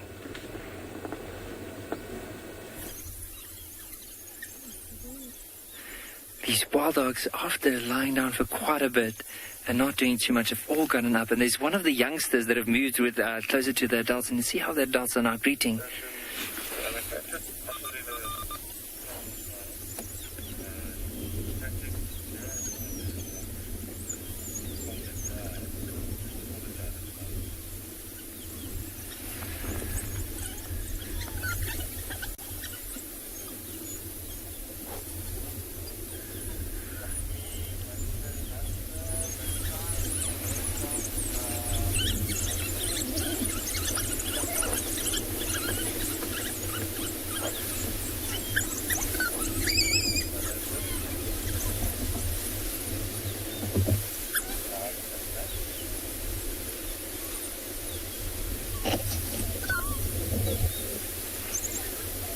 It sounds like squeaky time. Just listen to all of them as they are like gathering together, and it might not be too long before they eventually start moving.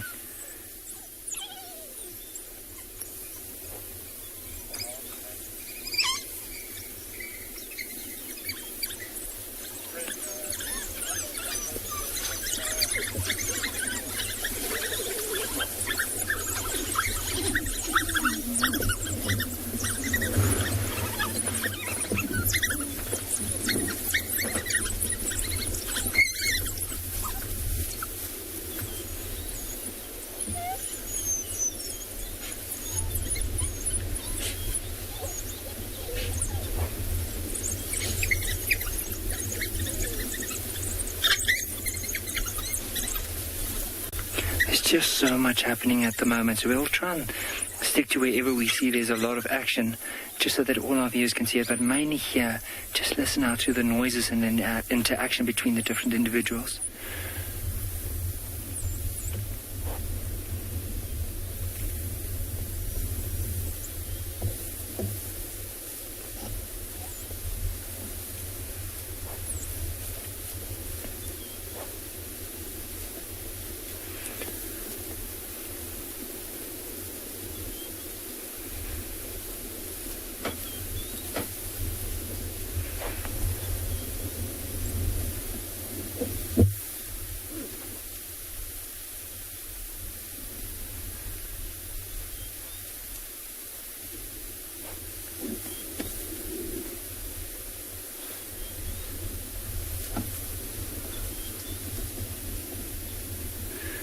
Sure, but it sometimes does, but it all depends. Like, I mean, for now, like the adults don't have anything with them. Like probably early on, when they came back, and let's say the adults were out on a hunt, that squeaking sound that we heard earlier will initiate that for the adults in order to start regurgitating. And it's amazing to see, because you'll just hear all the youngsters, like that noises we heard earlier, will just go like that and just constantly call. And the adults will then move amongst all of them to try and give each and every individual a little bite of meat. Or a mouthful.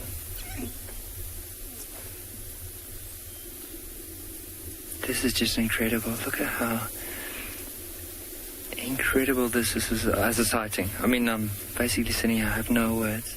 That's why let's just sit and enjoy.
That one felt like it couldn't get away, so the bush was the only bit of cover that it could run to.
Kim, they do eat quite a bit of meat now, so there's, just judging by their size and the number that are here, the majority of what they're going to get now is going to be meat.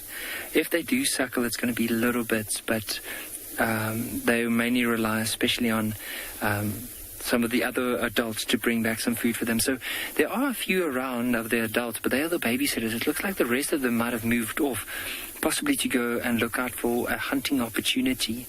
Now, with wild dogs, a pack that is quite big. Now, I didn't see the amount of adults that are here, but remember earlier I said I think there's close to 7. They'll have to at least hunt once a day in order to feed all these hungry mouths, but themselves as well, if not more, maybe even twice a day. And so early on, parts of the morning and later on in the afternoon are the times that they will go and hunt.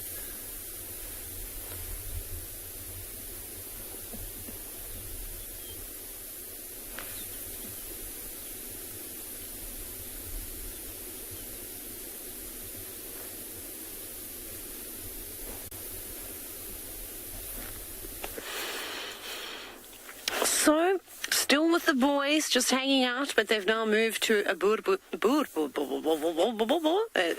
tree is the other word that sometimes people in South Africa like to call this tree. Sure, okay. Anyways, Kumo is big enough that he stretched up and he broke a branch, and now you can see all the other younger bulls fighting over the scraps. He also used that same branch to beat another elephant. That's why there's all the dust that is kicked up. He is losing his patience with these younger bulls, who's not too impressed that they are following him around, and he just wants to eat in peace, really. You know, I think he's happy to have the other bulls around, but not in his comfort zone. The other elephants, as you can see, don't care. They get chased around and then they creep back in.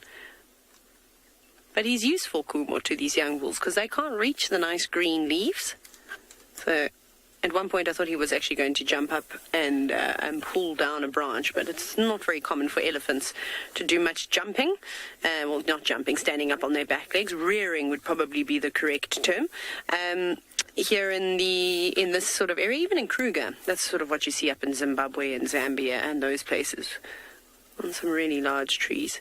But it is quite dramatic when Nkumo does chase him, though, because the backlighting with this dust and the beautiful big tree is quite something. Look at that. It's a spectacular tree, and there's quite a few of them that line the various drainage lines and rivers here on Pridelands and also on Kwenga, the area that we can also traverse. Shame, boy. Did you get into trouble just now? Didn't really seem to be too bothered. And it's funny, he's only chasing the 2 bulls that are behind him. He's not chasing the younger bull that is in front, the one with a bit of a limp. And since I've started seeing Kumo, I've seen this young elephant with this deformity with him. Maybe these 2 are actually mates. I don't know. What are you up to, boys? Just picking up the last of the green leaves? But they also seem to be enjoying the bark today. And it's getting chilly now. I'm going to have to add a jersey on. Bob, I don't know if I would call Kumo a bully. He's not a bully. He's very nice and he's super tolerant when he's in the big breeding herds. He's very kind to all the other elephants. I've never seen him, chase the youngsters around. I think it was literally that Kumo had stretched up. He'd taken the time. He'd used the energy to break a nice branch off of this boerbean tree. And I kid you not, before that branch had even hit the floor, the other elephants were in his space going, "Oh, is there something for me?" I suppose all parents can kind of relate, when you're just trying to have I say this, but I have no children, but when you're just opening a packet of crisps or something because you just want some peace and quiet and you want a snack, Seb, maybe you can relate to this, and then Casey comes running on in. I'm hungry. I have some of these. Exactly, there we go. Seb's a father of two, so he knows firsthand. Casey is one of his daughters. So I think that's pretty much what happened in this situation, and he just went, "You know what, I'm tired," and then, like I said, used the branch as a weapon and swatted all the other elephants. It was quite comical. And then settled down, and now he's kind of happy with everybody feeding around him. But I think if these boys start pushing one another, he might turn around and then just sort of lay the law down and say, "Right, boys, settle. No need for this, or if you're going to do it, go and do it over there." We'll see. Oh, it's a fight over the last branch. Okay. This should be interesting. Look, they literally are going to have a tug of war over a branch. I don't know if I've actually ever seen elephants play tug of war. Not into my car, please. No. It's mine. Oh, no, maybe he's a bit more butch. It's mine. It's probably the tone of this elephant would have. Look, he's still trying to get it. He's just saying, "Just give me one piece, man. Just a little bite." Shame. Are you boys all starving? Good, I'm glad you find it humorous. You must laugh. You must laugh all day long. It stresses me out when I can't laugh once a day. I like to giggle all day long. Today I had a laugh. I was in my tent at one point and I was getting ready for drive, but then I just sat down and I read a couple of pages of this book and I could hear this. And I was like, there can only be one animal that eats like that. And there was a warthog, and it came down the pathway and then stood right outside my tent for ages eating. So that was quite funny. I had a laugh at that. I might go around one more time. Oh. Looking for the best access to get back to the sacred branch that everybody wants to eat. No? Maybe you're just going to be happy with some smaller pieces. Not quite worth it. Oh, big flaps of the ears. Did you see that? As that elephant on the right flapped his ears, how all the dust came off of his body.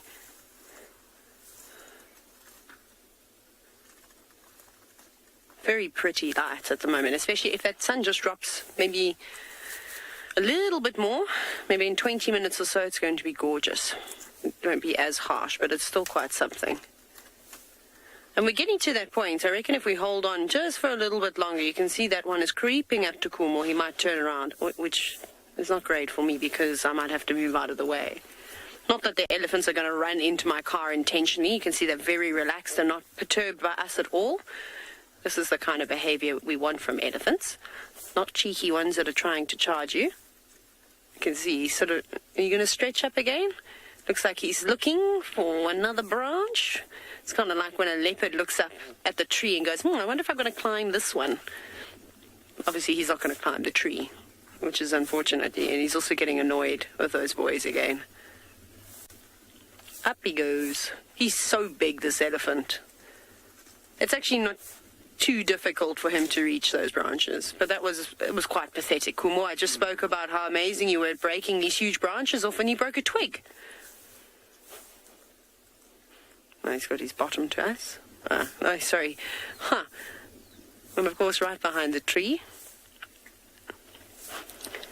I wonder if he would be able to, or if he ever has, jumped up onto his back legs before. Maybe when the drought was at its absolute peak a couple of years ago, the elephants in this area would have had to reach up a bit higher. It looks like he's gearing up for something. He's backing it up. What? Oh, that's why. Okay. Well, lightening the load. Maybe that will help him to stand up. Sorry, I think I'm very funny. You know. Also some little bird. Sounds like a little sunbird or something that's come on in. Kumo, come on, we're all waiting here patiently to see you stretch up and break a branch. Please, can you do us that favor? He's going right up to the tree now. No, and he's just feeling around the base with his trunk. You know, don't pull the roots.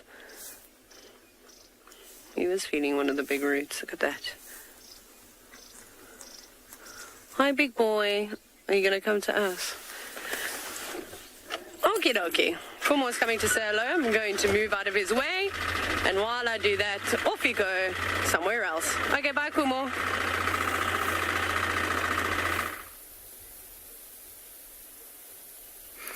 Welcome back to And Beyond Pinde, everybody. Look at what we've got here. One of the other vehicles called us. They managed to find this pangolin out in the open, busy walking through the long grass. Isn't this exciting? I can't believe it's out in the open in the late afternoon light. Now, look at that.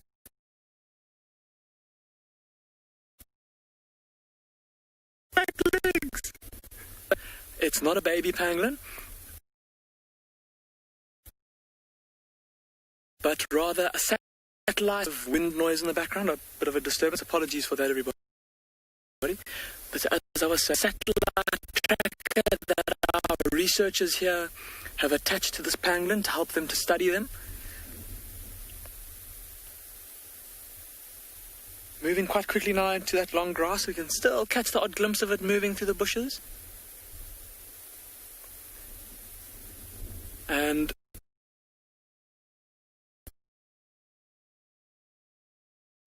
sharp, which indicates that it's quite a young pangolin, and oftentimes young pangolin that's believed come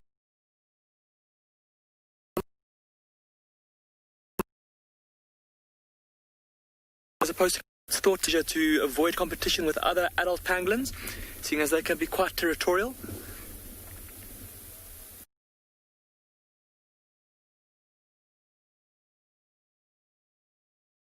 It's a move. Looks like it's on the move looking for some food.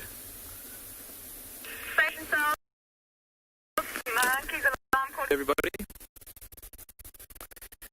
Okay, we're going to try and get another view of this amazing creature.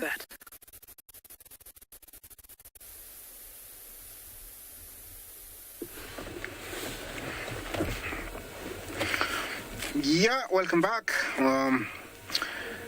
Yeah, this is the best they do, and it looks like it is a pose that they wanted to match one another. The very same position of the tail, the legs. I don't know if you noticed that. Not far from water, so in case something comes, there's they always can get it. Yeah, and over here, who do we have? We have a sparrowing plover, and I think she's got some chicks. Yeah, I don't know if you'll allow us to, see them. See how she... Oh, there. Oh, you had seen them? Okay, and I haven't seen them before. But, yeah, this is a sparrowing plover, and it looks like she's got some chicks.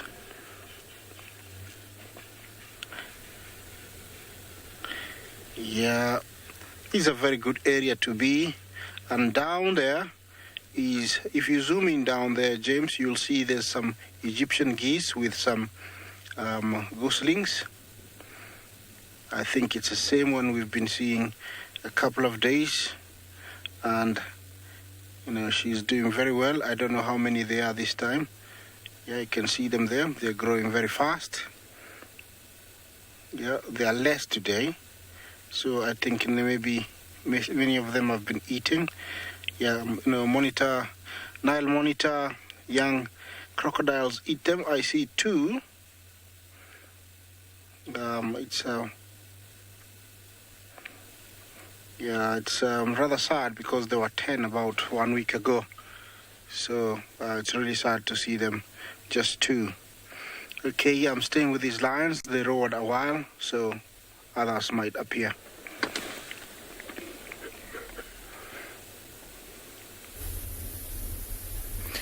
We've managed to catch up again with this pangolin, everybody. See how it's walking around on its back legs with its nose to the ground, sniffing.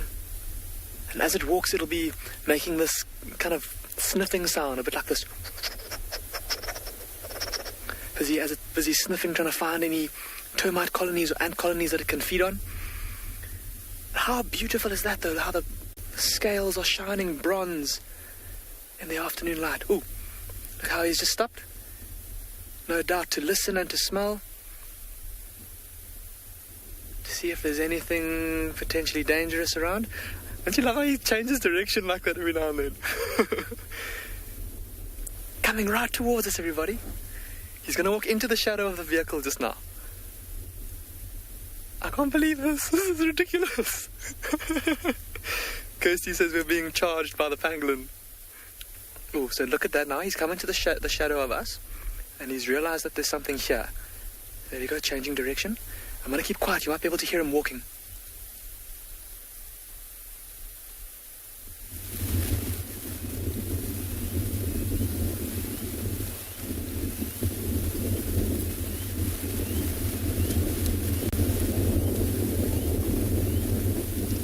This is ridiculous, everybody.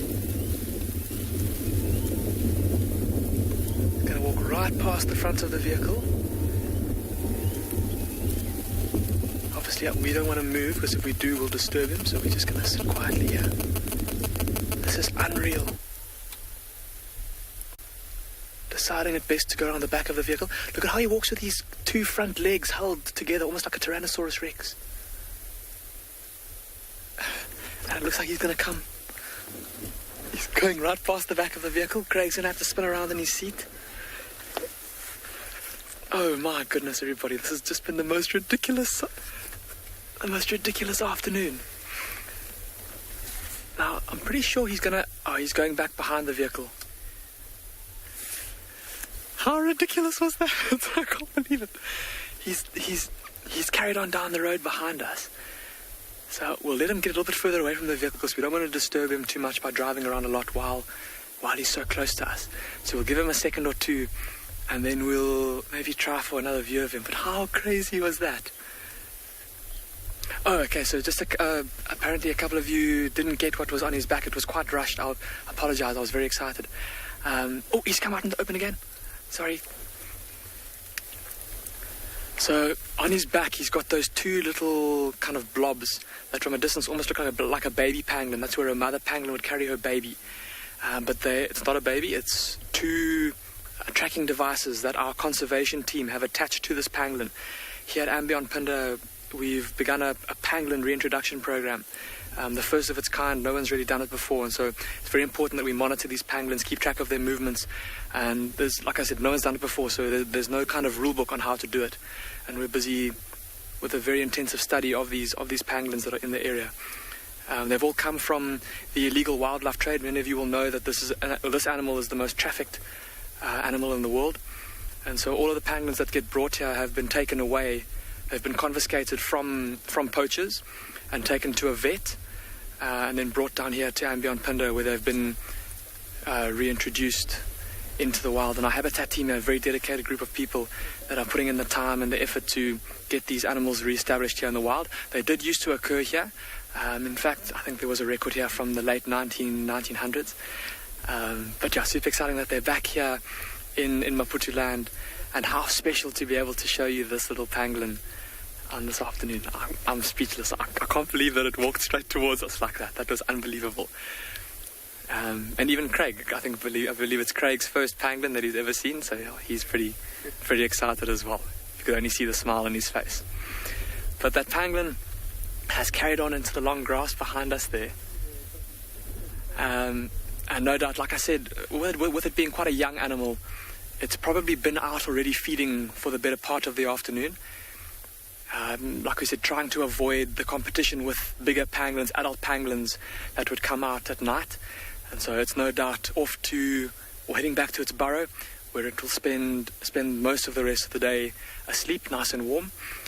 But I don't even know what to say, everybody. That was unbelievable.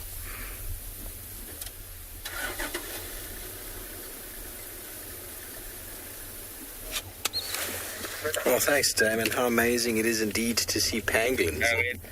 You've come back over to us on Chitra, where we've got two youngish wildebeest males that have been playing quite nicely for us over here. They've been horning each other, and now they decided to both lie down after a little bit of a scratch and practicing some territorial behavior for when they become big dominant bulls. Now, here we go.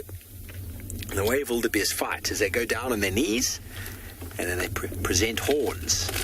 That gives them a lot of leverage when they push forward. It's very hard to push them back because of that angle. Oh, here we go. It's wonderful to see these scenes. They're obviously not being very physical with each other. It's just practice. But still, it's a precursor to the battles that do play out amongst adult dominant wildebeest. And these two youngsters have been hanging around Chitwa for as long as I can remember now. At least the last year, we've been seeing them hanging around Chitwa. Better off hanging out with a friend who you can spar with and practice, and who can also keep a bit of vigil, than to be hanging out on your own. Now they're going to walk in a circle, show each other who's biggest, and then back at it.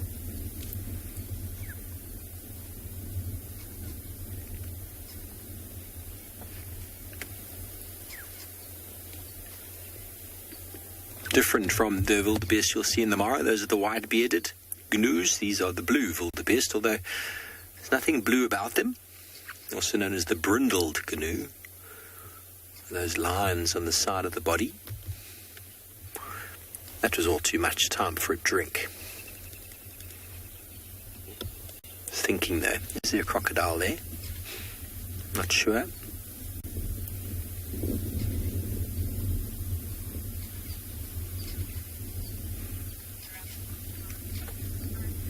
Okay, well, we're going to stay right here and see what more happens with this wildebeest.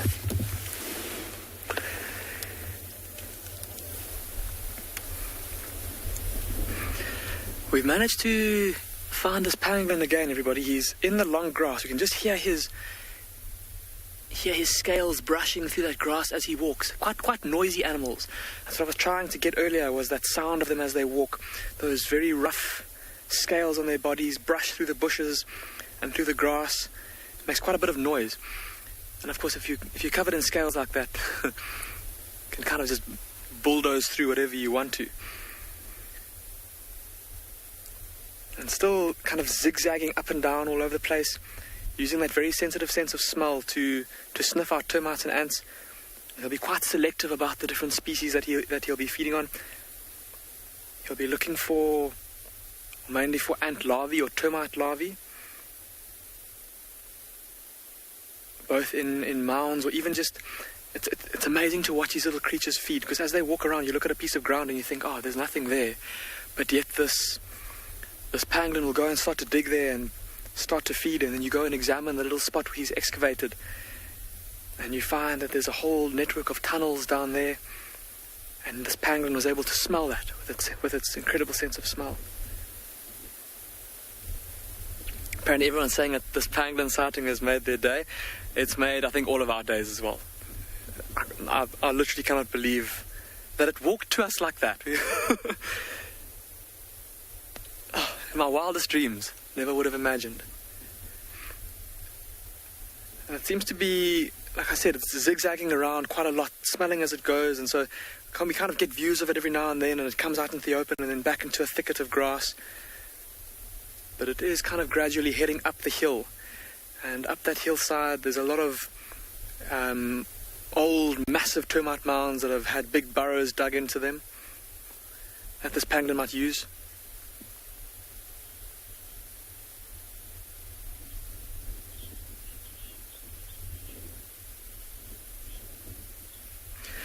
James, you're asking about the collar on the back of the pangolin. You're asking that if a female pangolin were to have a youngster, would the collar not interfere with the place where the pup would hold on to? You're absolutely right. And that's something that we are busy looking into now. We're having to think about new ways to attach these collars to the pangolin.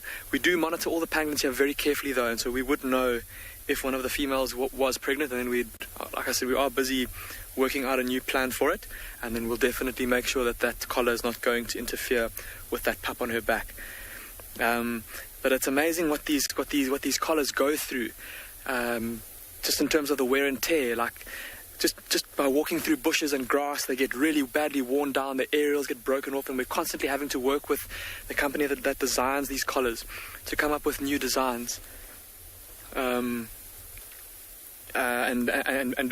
better designs to make them tougher.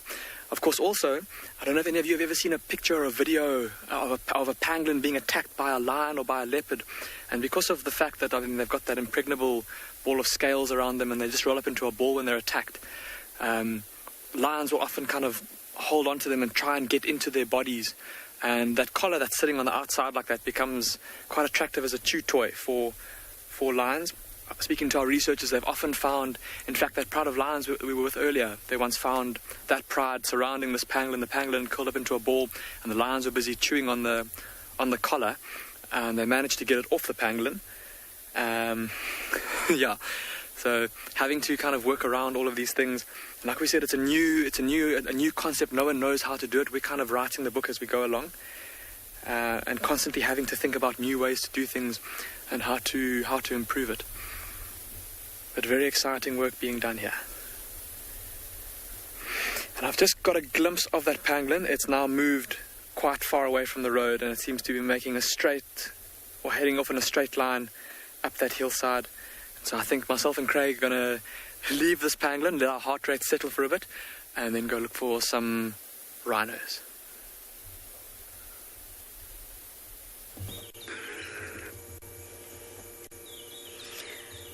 Here we are, with Zebrick's parents. Yes, I brought myself to be able to say it with confidence. At least one of them, and they were on the ground when we arrived, and then they flew up. So we've been investigating the space that they flew from. Firstly, how gorgeous is that? It's sitting in a tamboti, and the leaves are catching the sunlight just beautifully. It looks like a painting. I just couldn't let that beauty go without mentioning it. Now I want to show you the spot that they came from. They were just here. Hello, it's my face. Just in that area there. So I've been having a good look and getting excited for every log that I thought looked a little bit fluffy. But nothing so far. So they nest, or we've seen them nest on the ground, but they can also nest in trees and on rocks and things, but mostly on the ground, at least here. So that's the area that we want to be checking, and I'm going to give it a thorough look.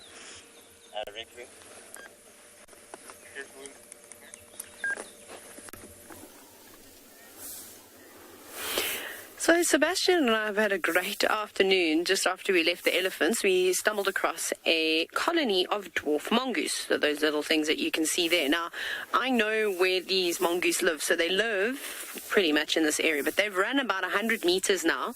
And they've been trying to dodge the elephants.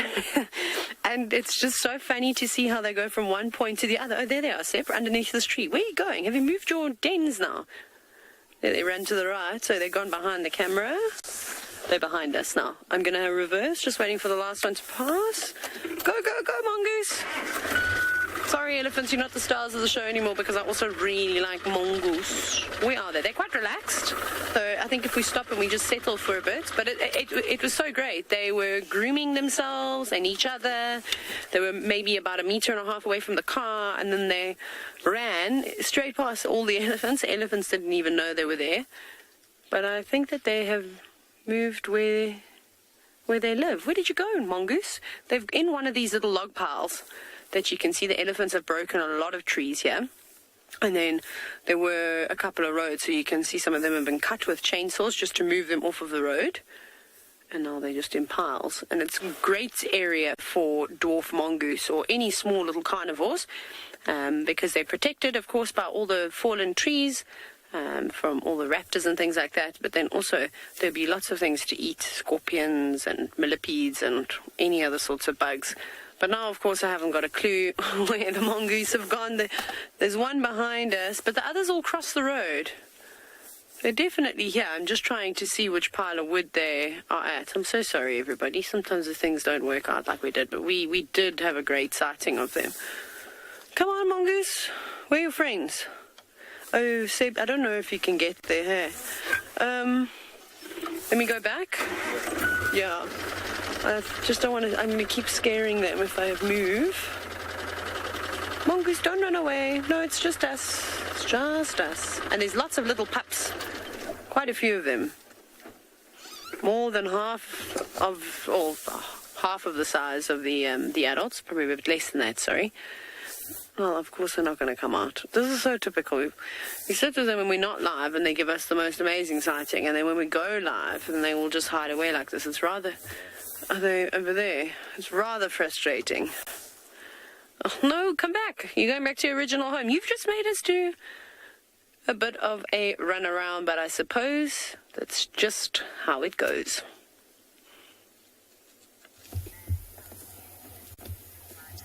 Thanks, Sailor. You and your mongoose. Still remember that video? You and the mongoose and the hornbill. That's one of the funniest things ever. If you haven't seen it, everybody, you need to go and have a look. Pretty sure it went viral. Funniest thing in the video, I think, is Taylor's laugh. Anyway, these two male wildebeests are still having a go. They just pushed the other one in towards the water. They're a little bit more physical than before. They're doing all the sort of telltale signs of being dominant, rolling in the mud or in the dirt. Let's listen to the horns clashing.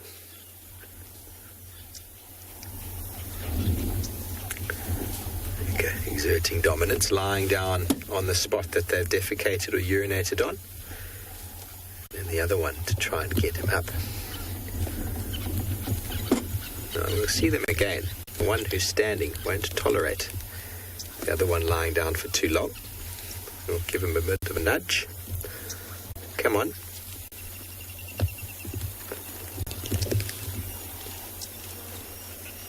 We're obviously right outside the lodge of Chitwa. Wonderful seeds. If you're just enjoying a sundowner at your lodge. Sometimes going on safari, you don't necessarily have to go on every drive. Sometimes just spending the afternoon chilling on your deck. The animals come to you.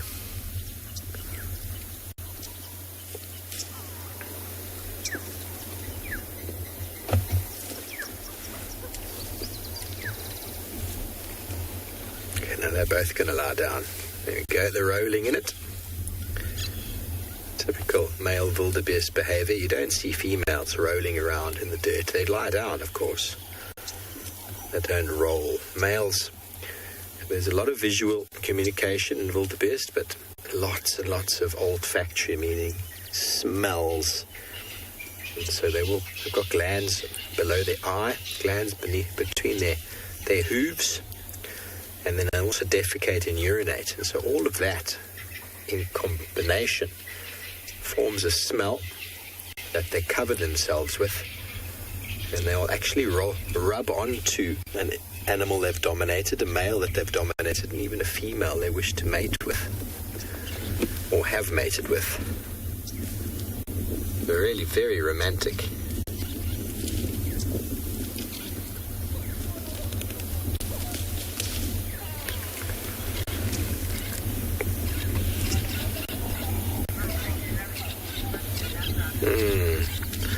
The water buck are actually a marvellous little side note to the wildebeest action.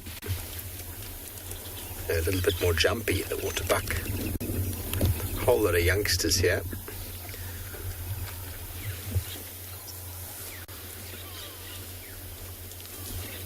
If beautiful, delicious golden light.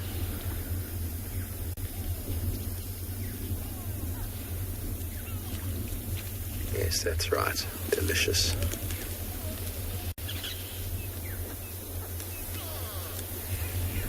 Nice, Theo.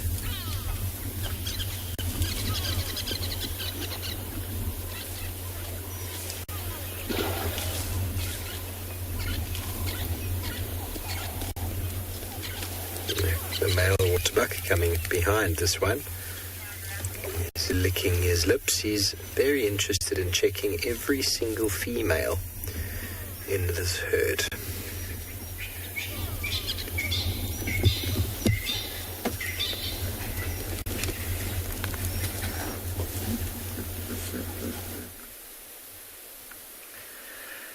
Hello again from Anby on Pinder. Myself and Craig have managed to find the white rhinos that we've been in search of. Our heart rate's still a little bit up from the excitement of that pangolin, but here's a scene to relax things a little bit. 2 white rhinos resting in this open clearing here. And look at that one there. Have a look at its side and how it's got almost a 2-tone coloration. With it being quite a warm day today, no doubt these rhinos would have gone down to a mud wallow to lie in the water, roll in the mud for a bit. Hence that 2-tone colouring. You can see where the water came up to on that rhino. But look at its head and how its head still looks dry. So I wonder, it must have been quite an awkward angle that it was lying at. Trying very hard not to get its face in the water, face in the mud.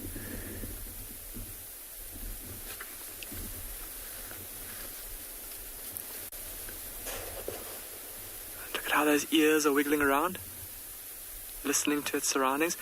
Oh, look at this! Look at the starlings. HB, you're saying so peaceful and sweet.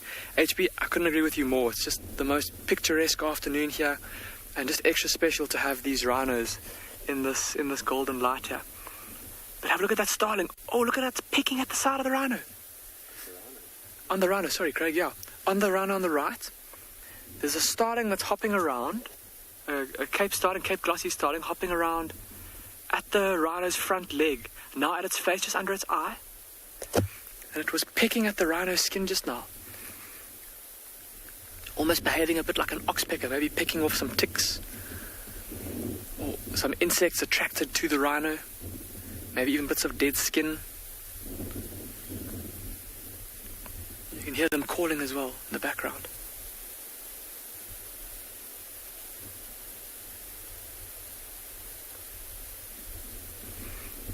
And look at how now, just in the time that you've been here, really, how the shadows have lengthened and the light is starting to fade.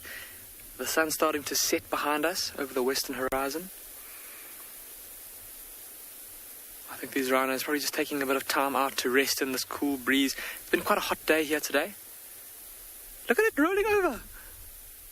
Oh my word. I thought it was going to tip all the way onto its side. It's in danger of overbalancing, of course. If it did that, it would wind up on its back. Wouldn't that be funny? A rhino with its legs in the air.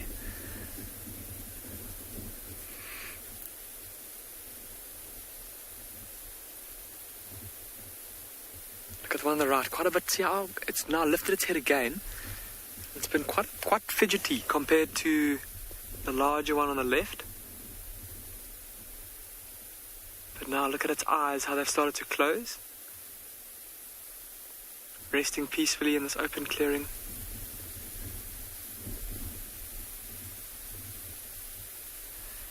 And almost looks like its nostrils are squashed. Like the weight of its head resting on its chin is almost too much. BJ, you remarking on the ears and how they wiggle. You're saying that you love how they twist and turn and wiggle all over the place. It's amazing how they can twist it all the way around. Face it backwards, face it forwards. I suppose look at how big that animal is, how long it is.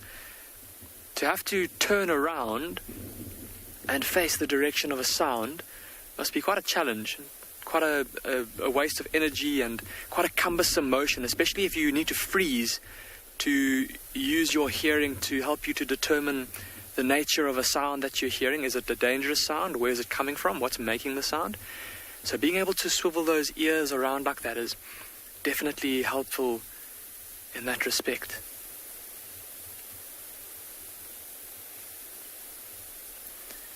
I think myself and Craig are maybe going to move on from here and see what else we can find for you on this wonderful, beautiful evening. Wild Earth relies on support from viewers like you to carry on broadcasting our daily live shows. A small donation goes a long way in helping us on our mission to connect the world with nature. Please visit our support page to see how you can help and become part of the Wild Earth family. So going from wild dog pups to lion cubs, this afternoon we've been so lucky here at Ambient Ngala. We've decided to come back to where we left that pride this morning. They haven't really moved at all from where we last saw them, but have a look in the mirror of the screen here. That young cub has just taken down Mum's tail and holding it down. So Mum's trying to swat the flies, and you'll see every time she manages to get the tail out, she'll go and grab the tail. And just behind, you'll notice the young male, just by the mane as well as the size of the head. But have a look at this youngster now as soon as that tail comes out. Now there's some, what looks like Swainson's spurfowl. It is Swainson's spurfowl. They're moving straight into this pride. They're standing on the outskirts. That young cub is actually looking at them right now. And let's count the meters, so it's probably close to not even 5 meters away from those lions.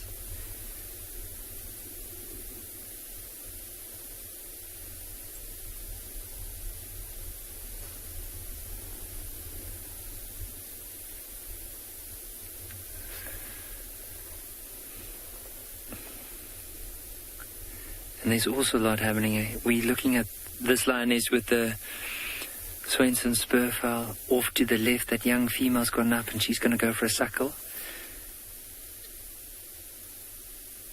But if I were those Franklins, I'd definitely move out as quickly as I possibly can. But have a look at this one now coming back. And just finding a nice little patch there. Probably to go and lie down. Oh. Just relieving herself. There's left of that, there's a female that's lying down with the legs also open, and then just in between those is where that young male is.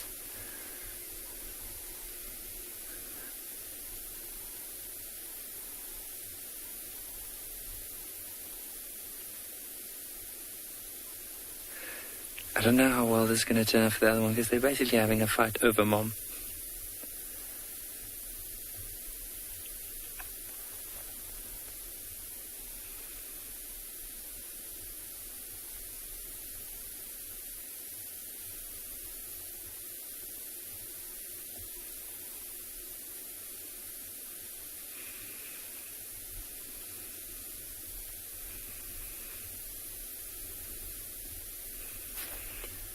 That little one is trying to stalk those birds. So see where the little one lie down? Now, 4 meters in front. Oh, they just got a fright and moved up. They probably realized that the young lioness probably had a death stare in her eyes when she looked at them. But she might have just lost interest now. Just going to sniff, maybe pick up the scent of what they are before she heads back.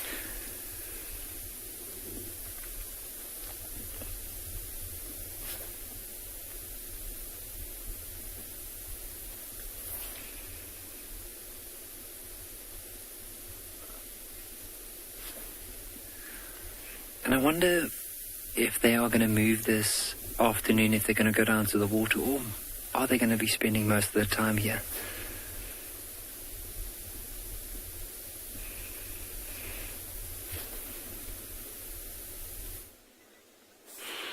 We've been very lucky with not only elephants, but also the gorgeous light this afternoon.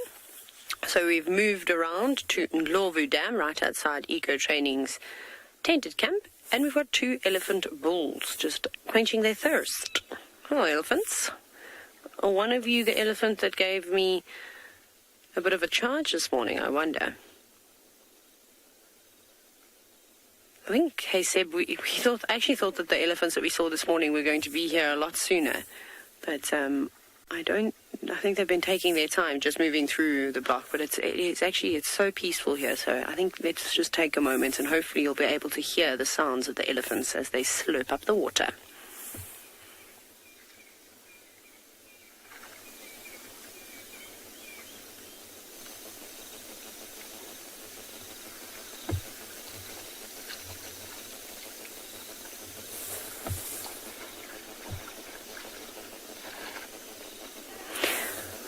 Unfortunately, it's not particularly loud because we are sitting quite far away from them at the dam. But I really do love just sitting here. The amount of birds and small mammals and, of course, the larger ones like the elephants that come around are really special.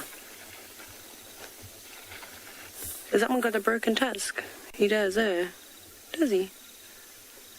It looks like it. Sure, very sharp. But no breeding herds. I don't know where they've all gone. I know that there was one seen yesterday afternoon, but they were in quite a hurry, and they were in an area where we don't have any signal, which is unfortunate. We did try and relocate on them, but no luck. And then the rain sent us home early. But I thought that they were coming this way and coming onto the property, and there's no other water around other than if they drink here, if they drink at Leopard Dam, or there's a little pan that's being pumped now, which is right next to the HQ, the headquarters. And where those elephants were, I don't know where they'd be drinking, unless they're turning back and going all the way to the Motlebetsi and digging in the river, because I don't think that there's much water left in that river system. So it's just fascinating as to where they've gone. And we know elephants will drink water whenever they can. Oh well. We'll just keep viewing the elephant bulls until the big breeding herds decide to come back. So have a look at how this young male is stalking this lioness. See how he's crouched down. Yes, point forward. Yes, this doesn't even know he's lying down there. So let's see how long before he eventually starts stalking her. It's so funny to watch because now this young cub is stalking the other one, and of course brother's stalking her. As she stops, he stops.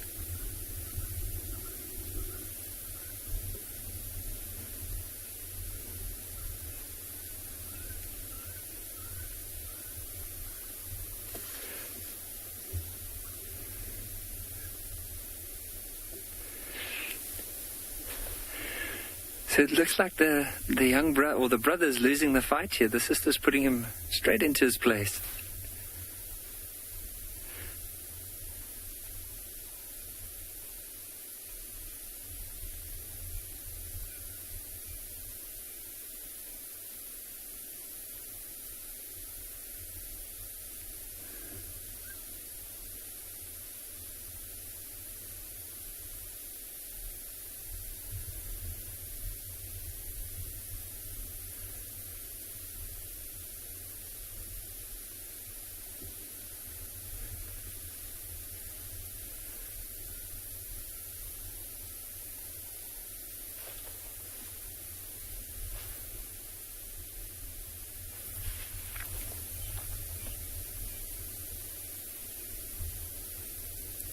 So, Rania, they do have personalities. Look at that young female now. She's now going to stir up some more mischief up with the other one on the other side.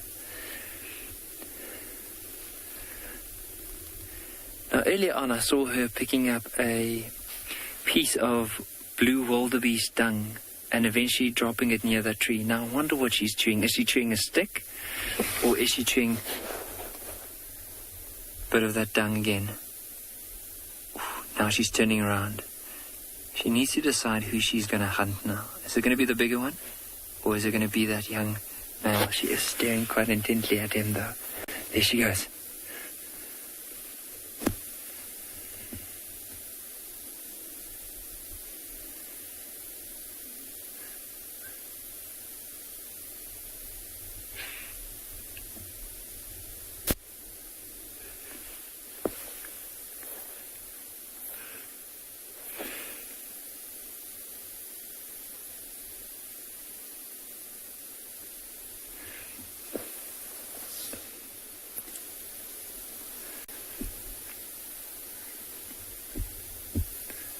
How amazing is this to watch? Just to be able to see how they interact and just enjoy these lion cubs.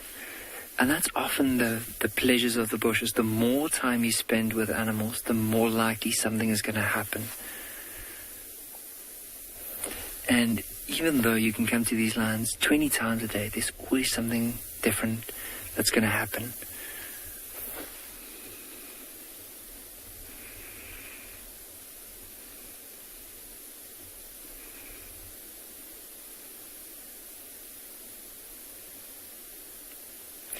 Have you noticed this female has a prominent white tip under her tail? Which is very unusual because you don't really see lions with that. They just see, so like with normally lions, they have that black tassel at the end of the tail. But look at that little one now when she flicks her tail. You might just notice there's white underneath.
Hello everybody and welcome back to Djuma, where we have decided to finally, after a wonderful afternoon at Chitwa, we've now left and gone and parked ourselves on top of the hill and framed up the sun with a beautiful knobthorn tree. I'm just going to allow all of you to just sit back and relax, turn up your volume so you can maybe hear the sound of the birds. I'm just going to let you have that all to yourselves.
apologize about the vehicle, everybody.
So notice what this lioness is doing. You'll see she's picking up her head and moving it sideways gently and sniffing quite hard. So what she's doing, she's testing the wind. Now, there's some other members of the pride just left of where she is. You'll also notice that they have their heads up, doing exactly the same. So I'm wondering, so the wind is blowing from left to right. So where they're staring into, so they're basically staring into the wind. The wind's blowing towards them. And I wonder if there's maybe some wildebeest or zebra or something that's moving on that side, and that's what they're smelling. Often a yawn, quite a big stretch, and then they'll get up. Unless there's something close. Now, this female here, notice in the back part of her body, if you look at the back left leg, you'll see there's a white dot right in the middle. Now, this is how we can identify this particular lioness. Now, she's one of so there's two main lionesses in this pride, or the two sisters that eventually was the mothers for the majority of the pride, and that's one of them. So whenever she starts moving, the rest will follow. And there's the young male that decided to come and to slide in a little bit closer. Maybe he also smelt what might be around, and decided just to move closer to where they are.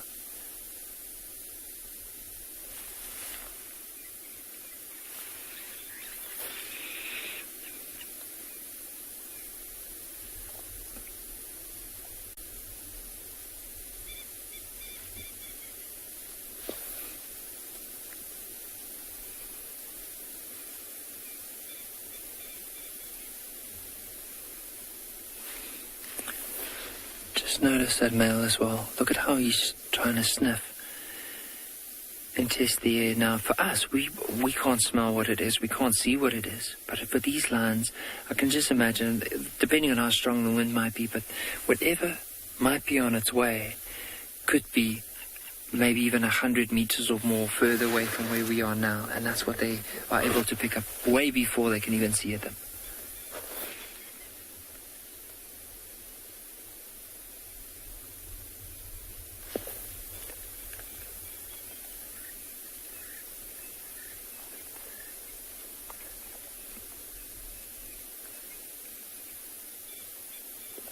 And that's the thing, when lions have their heads up like that, you just never know what we can possibly find.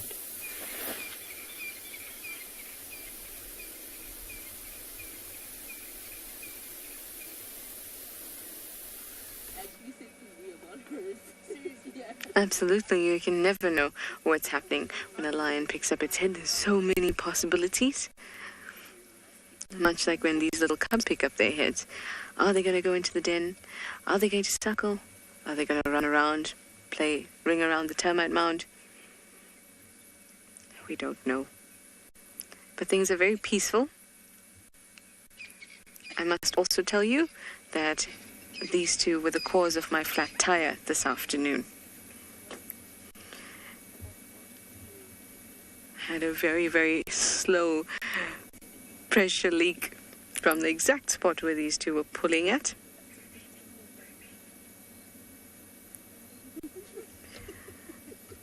And I tried to shout at them. And I promise, you saw me shout at them.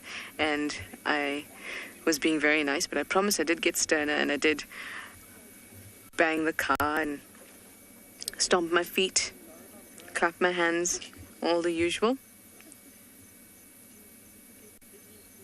And eventually they did go away. I know there's a number of other things people do with pets to deter them from doing stuff, but I'm not so sure how well these work on hyenas, and whether the hyena mums will be too impressed with me if I had to use those techniques. And either way, I think it was worth it. And we do have a fresh tire on the vehicle, which is how we're managing to drive around. So we're going to stick around here at the den until the end of show. Hopefully they'll be up and about in a bit.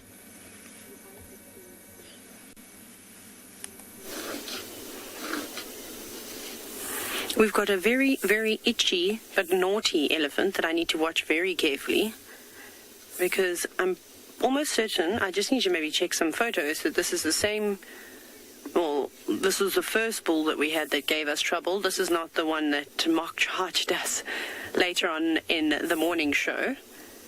But like I said, there's been a couple of bulls that have they've just got like a sour taste in their mouth. And he's not been very nice to us. Hey, Sebi, do you think that this is the one? Relax now. So he keeps doing this and he gets closer. Sorry, I'm going to move. No. The dam is there, but don't start, because otherwise I'm going to go forward. Don't. I'm giving you room to walk, but I'm not letting you win. Don't do it, because I'm going to shout at you. So I've been having this argument with this elephant, because when we saw him this morning, he actually dropped his head and came for us, which is really not nice when an elephant does that. So I'm just going to watch him. But he's a young elephant bull. So the reason why I moved back now is because obviously we've been here the whole time since they were on the other side, and they've come to us. But he wanted to scratch, and so I just gave him a bit of room. But he's been like unbelievably cheeky. No, hey. And he doesn't respond to, stop it. No. He doesn't respond to shouting and clapping anymore, so he's obviously been shouted at. Don't throw that stick at this car, because I'll be upset. And I don't like it when an elephant bull, sorry, I'm trying to get out of your way, when an elephant bull comes and stands over the car and does that classic intimidation method. I could sit here and let him do that, and I promise you he's not going to do anything. Stop it now. It's not nice. But I don't think that it's necessary, because then if he does change his mind and decide that he's had enough, which he probably won't, there's nothing that I can do. And he'll be too close. Stop it. Stop it now. Enough with your attitude. See how he's basically doing a displacement behavior now, where he's feeling on the ground, on the stick, trying to get me to think that he's feeding and that he's relaxing. But you can see his whole body language right now is slightly tense. But we've already had a fight this morning. He probably knows that I'm the same person. I mean, I probably have a very unique scent. And I'm sure he recognizes the sound of my voice. But we sat with him for ages this morning, and he was just so unpleasant, and we were far away. And I don't want him to get a bad habit where he becomes a problem animal. And, it's one thing with experienced safari guides being able to sit here and to try and discipline these elephants. But it's when you've got, students, it's important for them to see this kind of thing.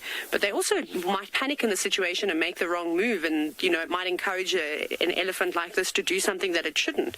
And the last thing that we want is to get into a horrible, altercation where an elephant hits a vehicle. And you really have to be careful of these animals. And that's why you kind of don't want to get too close.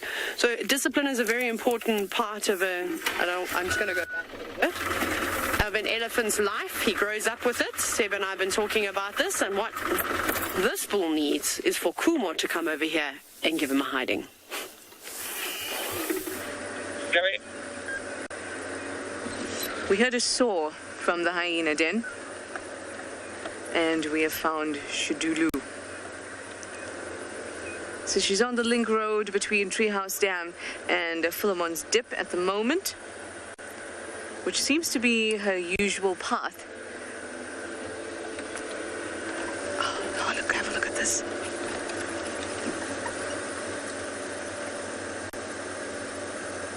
She's been scent marking so much, which has just been awesome. So I tell you, so this morning I was saying to you, there's a few reasons I stay at the hyena, or I sit at the hyena den, even when it's quiet or when they're just suckling. And that's because we can watch the hyenas, we can see the cubs grow and play, and you get to hear really well because of where the hyena den is positioned. Case in point. Now I'm just going to follow behind her for a little bit until she gets to the open area and I can manage to get in front of her. It's not too far.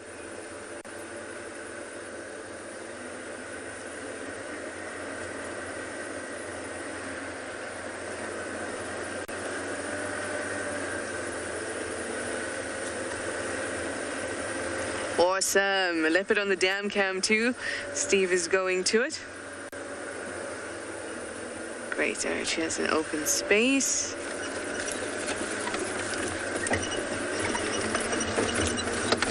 I'm going to try and get... Oh, there we go. Beautiful. Beautiful girl.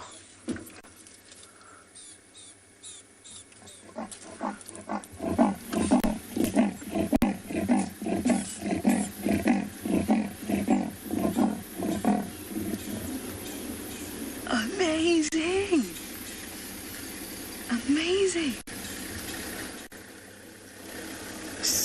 So happy with that. There she goes.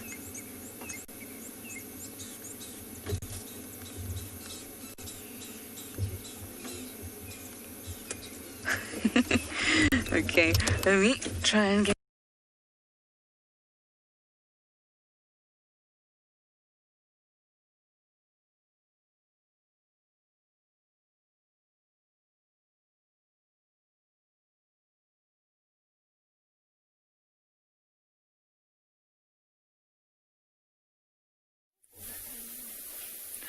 So, just looking at the angle of these lines now, you'll notice that there's been a slight change. There's another one that was lying down further back that decided to come and lie down right next to that young male. I'm just trying to see. It looks like it might be a young female. There's no mane developing. It might just be the one early on. Remember the young cub was playing with... that one around that tree where it picked up a stick. So that's the one just decided to come and lie down next to that male. But look at the size difference even. How much bigger is he in comparison to her? Now, even though he doesn't have a fully developed mane yet, he is a big lion.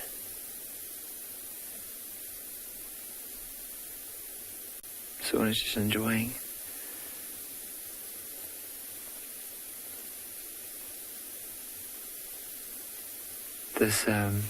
This one in front of the male is just enjoying that coarse tongue of that male on the back, maybe giving it like a bit of a scratch.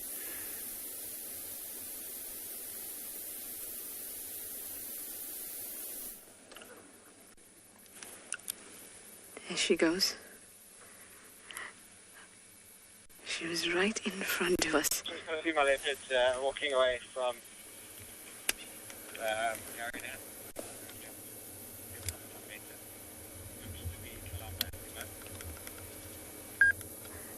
So she's actually heading up towards a quarantine, looks like. Oh, I love this time of day because this time of day is when leopards, you just hear them, you see them. It just takes one moment to hear that soar, thanks to BK.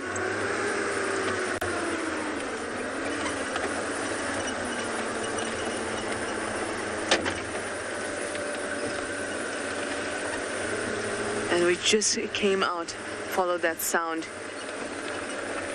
And here she was, just like that with an alarm call, just like that. Okay, let's have a good look here.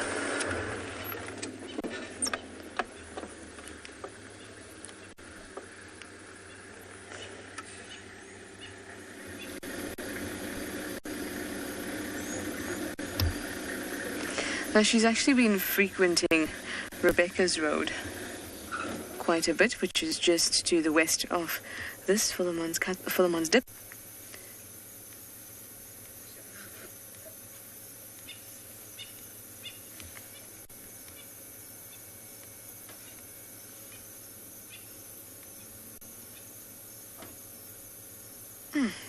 Just beautiful. It's so nice to see her so often. First time I saw Shadulu, I was with BK. And the most recent time, tonight, with BK too. He must be good luck for Shadulu finding.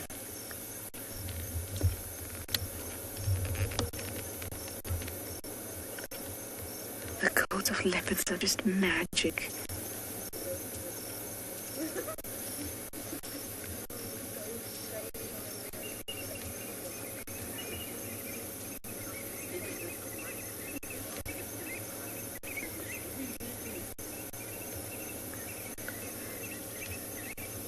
Just stunning. Her coat feels more densely packed with rosettes to me, or smaller gaps between them. It's just captivating at the moment.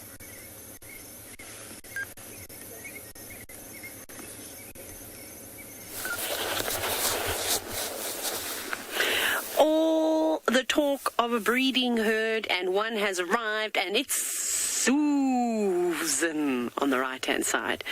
Now, if you're wondering who Susan is, she's my favorite elephant. She is basically my spirit animal, and I think her and I share the same attitude. But anyways, I think it's because her tusks are too tight on her trunk, and that's why she behaves the way she does. She's not happy with the buffalo that are also at the watering hole.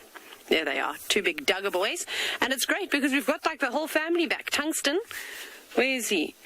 There was a buffalo. Oh no, maybe it wasn't Tungsten. Remember we saw a buffalo with he used to have his tongue hanging out. I thought that one did, but maybe it isn't. Perhaps I was mistaken. But anyways, sorry, so the whole family's not back again. There she goes. Look, she cannot help herself. Susan, there's so much water around here for everybody. She's so cheeky. She's saying, get out of there. Susan, now, if you could go and teach that adolescent bull that was giving me some hassles a bit of a lesson, I'd be very thankful for that. Look at her. That's mean. Don't push them into the mud. She's a funny elephant. I do love how she rallies everybody else up as well. So now there's a little baby that's brave enough just behind her. Oh, goodness, and the dacre? Oh, it's all happening. Susan, don't you chase that dacre away from this watering hole, because we love to watch it. And it is a very relaxed dacre. But we're going to sit here and watch this herd for a little bit longer.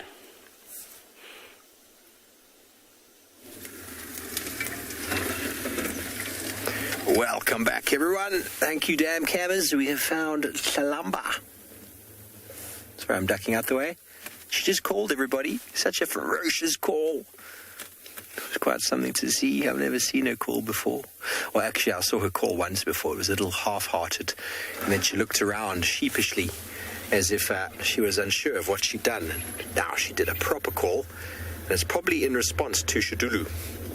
Shadulu and her are having a bit of a sawing competition, although they're not very close. They're probably about 1.5 kilometers, maybe a kilometer from each other as we speak. Okay, we have another vehicle in the sighting, so I'm just going to move up and over onto the side so that they can also get some access. So bear with us.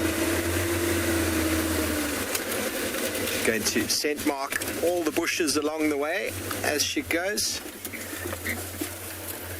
Right there, there we go.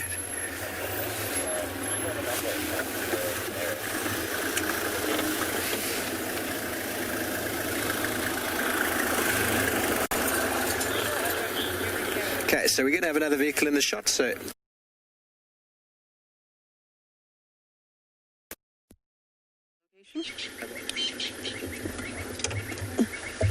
Sorry, guys.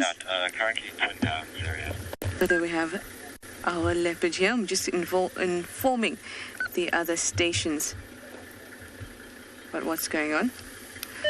Copy, I think you seem to be closer than Mike, so if you could maybe check with him if you can come in first.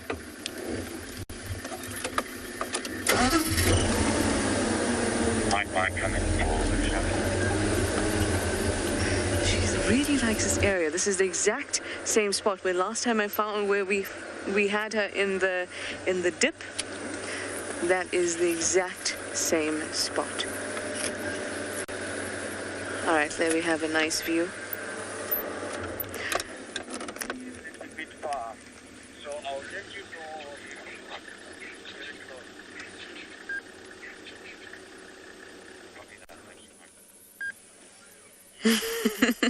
Everyone says it's the princess and the duchess. I think they are quite similar. They both have this kind of playful streak, and they have a very similar build.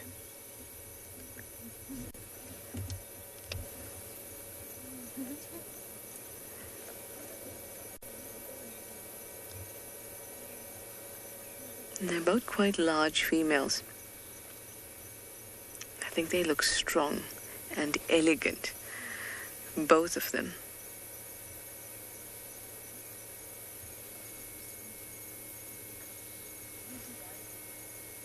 Oh, look at that. Look at those eyes.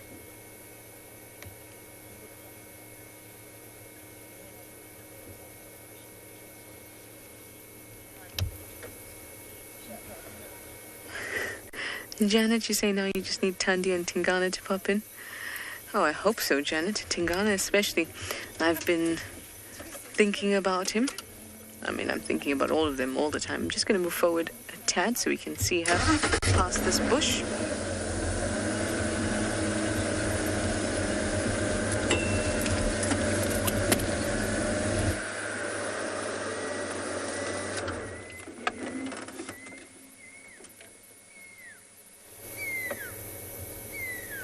Spotted owlet going there.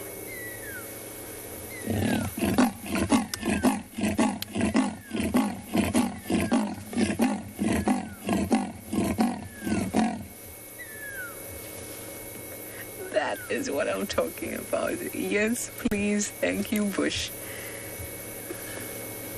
Thank you, Shidulu. Epic. Absolutely epic. Ready. She's spotted something. Hello, everybody. She's just gone off into the bushes here after something. I don't know if she actually went in.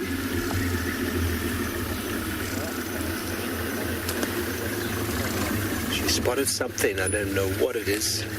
She just ran in after it. Another vehicle in the sighting. We don't see it there. Just in the drainage line here is where Purple Eye, our lioness, had her cubs. Very dense area, very tricky to get in. It's also where Tandy had her cub. Kalambana. Oh, she's in front of us. You got it?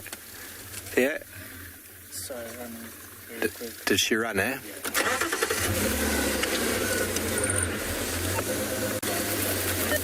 Rex, I think I just saw her run past me in front here. It's a very tricky area, everybody. Getting access here is very, very hard. That's what these leopards do. Okay, well, we're going to try go around. There is an access into the drainage line around the corner. Let's go see if we can try find her again.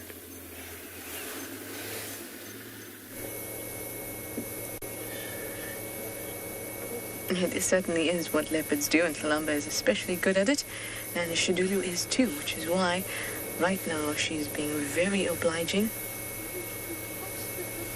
She's in the open, at least in her little 5-meter radius, and she's sitting very pretty. And what a cracker end, guys.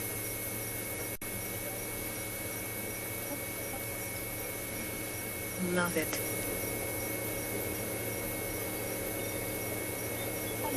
She's been soaring. She's soared 3 times in the last half an hour. She's most definitely laid stake to this part of Djuma.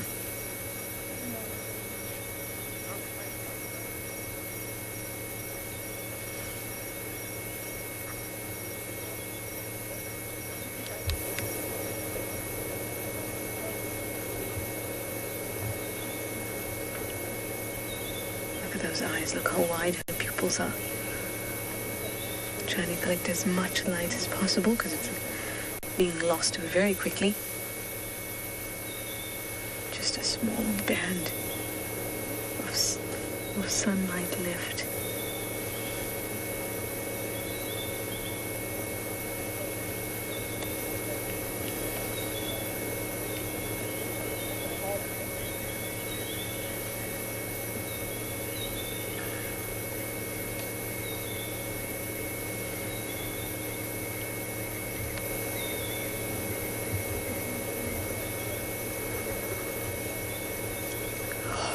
Pay attention to everything. Such a stunner. Well, I certainly know you're as happy as I am that we had the ability to find Shadulu, or rather she presented herself to us and Kalamba as well. I know, we don't want the drive to end, but it's that time, and it is the leopard time this evening. It's just the way it is. It's the way the bush works.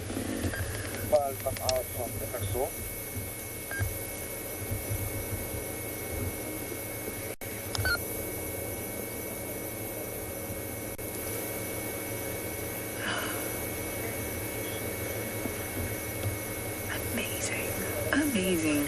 A little bit speechless. I don't know why. I don't know if it's because I've just not seen her in a while. Okay, we're going to go into infrared just for this last minute of the show so we can get a nice clear picture of her.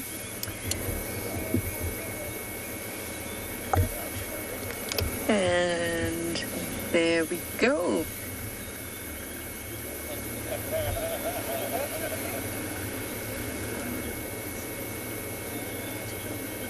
It's been a great, great cat day. In fact, if I hadn't been reminded that it's cat day, I wouldn't have even remembered that it's Saturday. The bush speaks for itself today, guys. All I can say is thank you to the leopards. Thank you for your questions and your comments, and of course, coming over to watch us.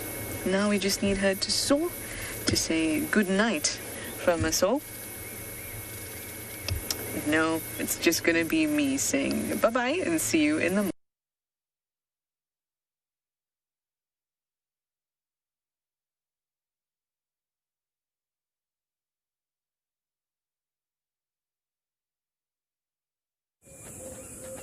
This program features live coverage of an African safari and may include animal kills and carcasses. Viewer discretion is advised. Good morning and welcome to a glorious sunrise here from the low veld of South Africa. It's probably about 18 degrees or so, and you are on a live African safari.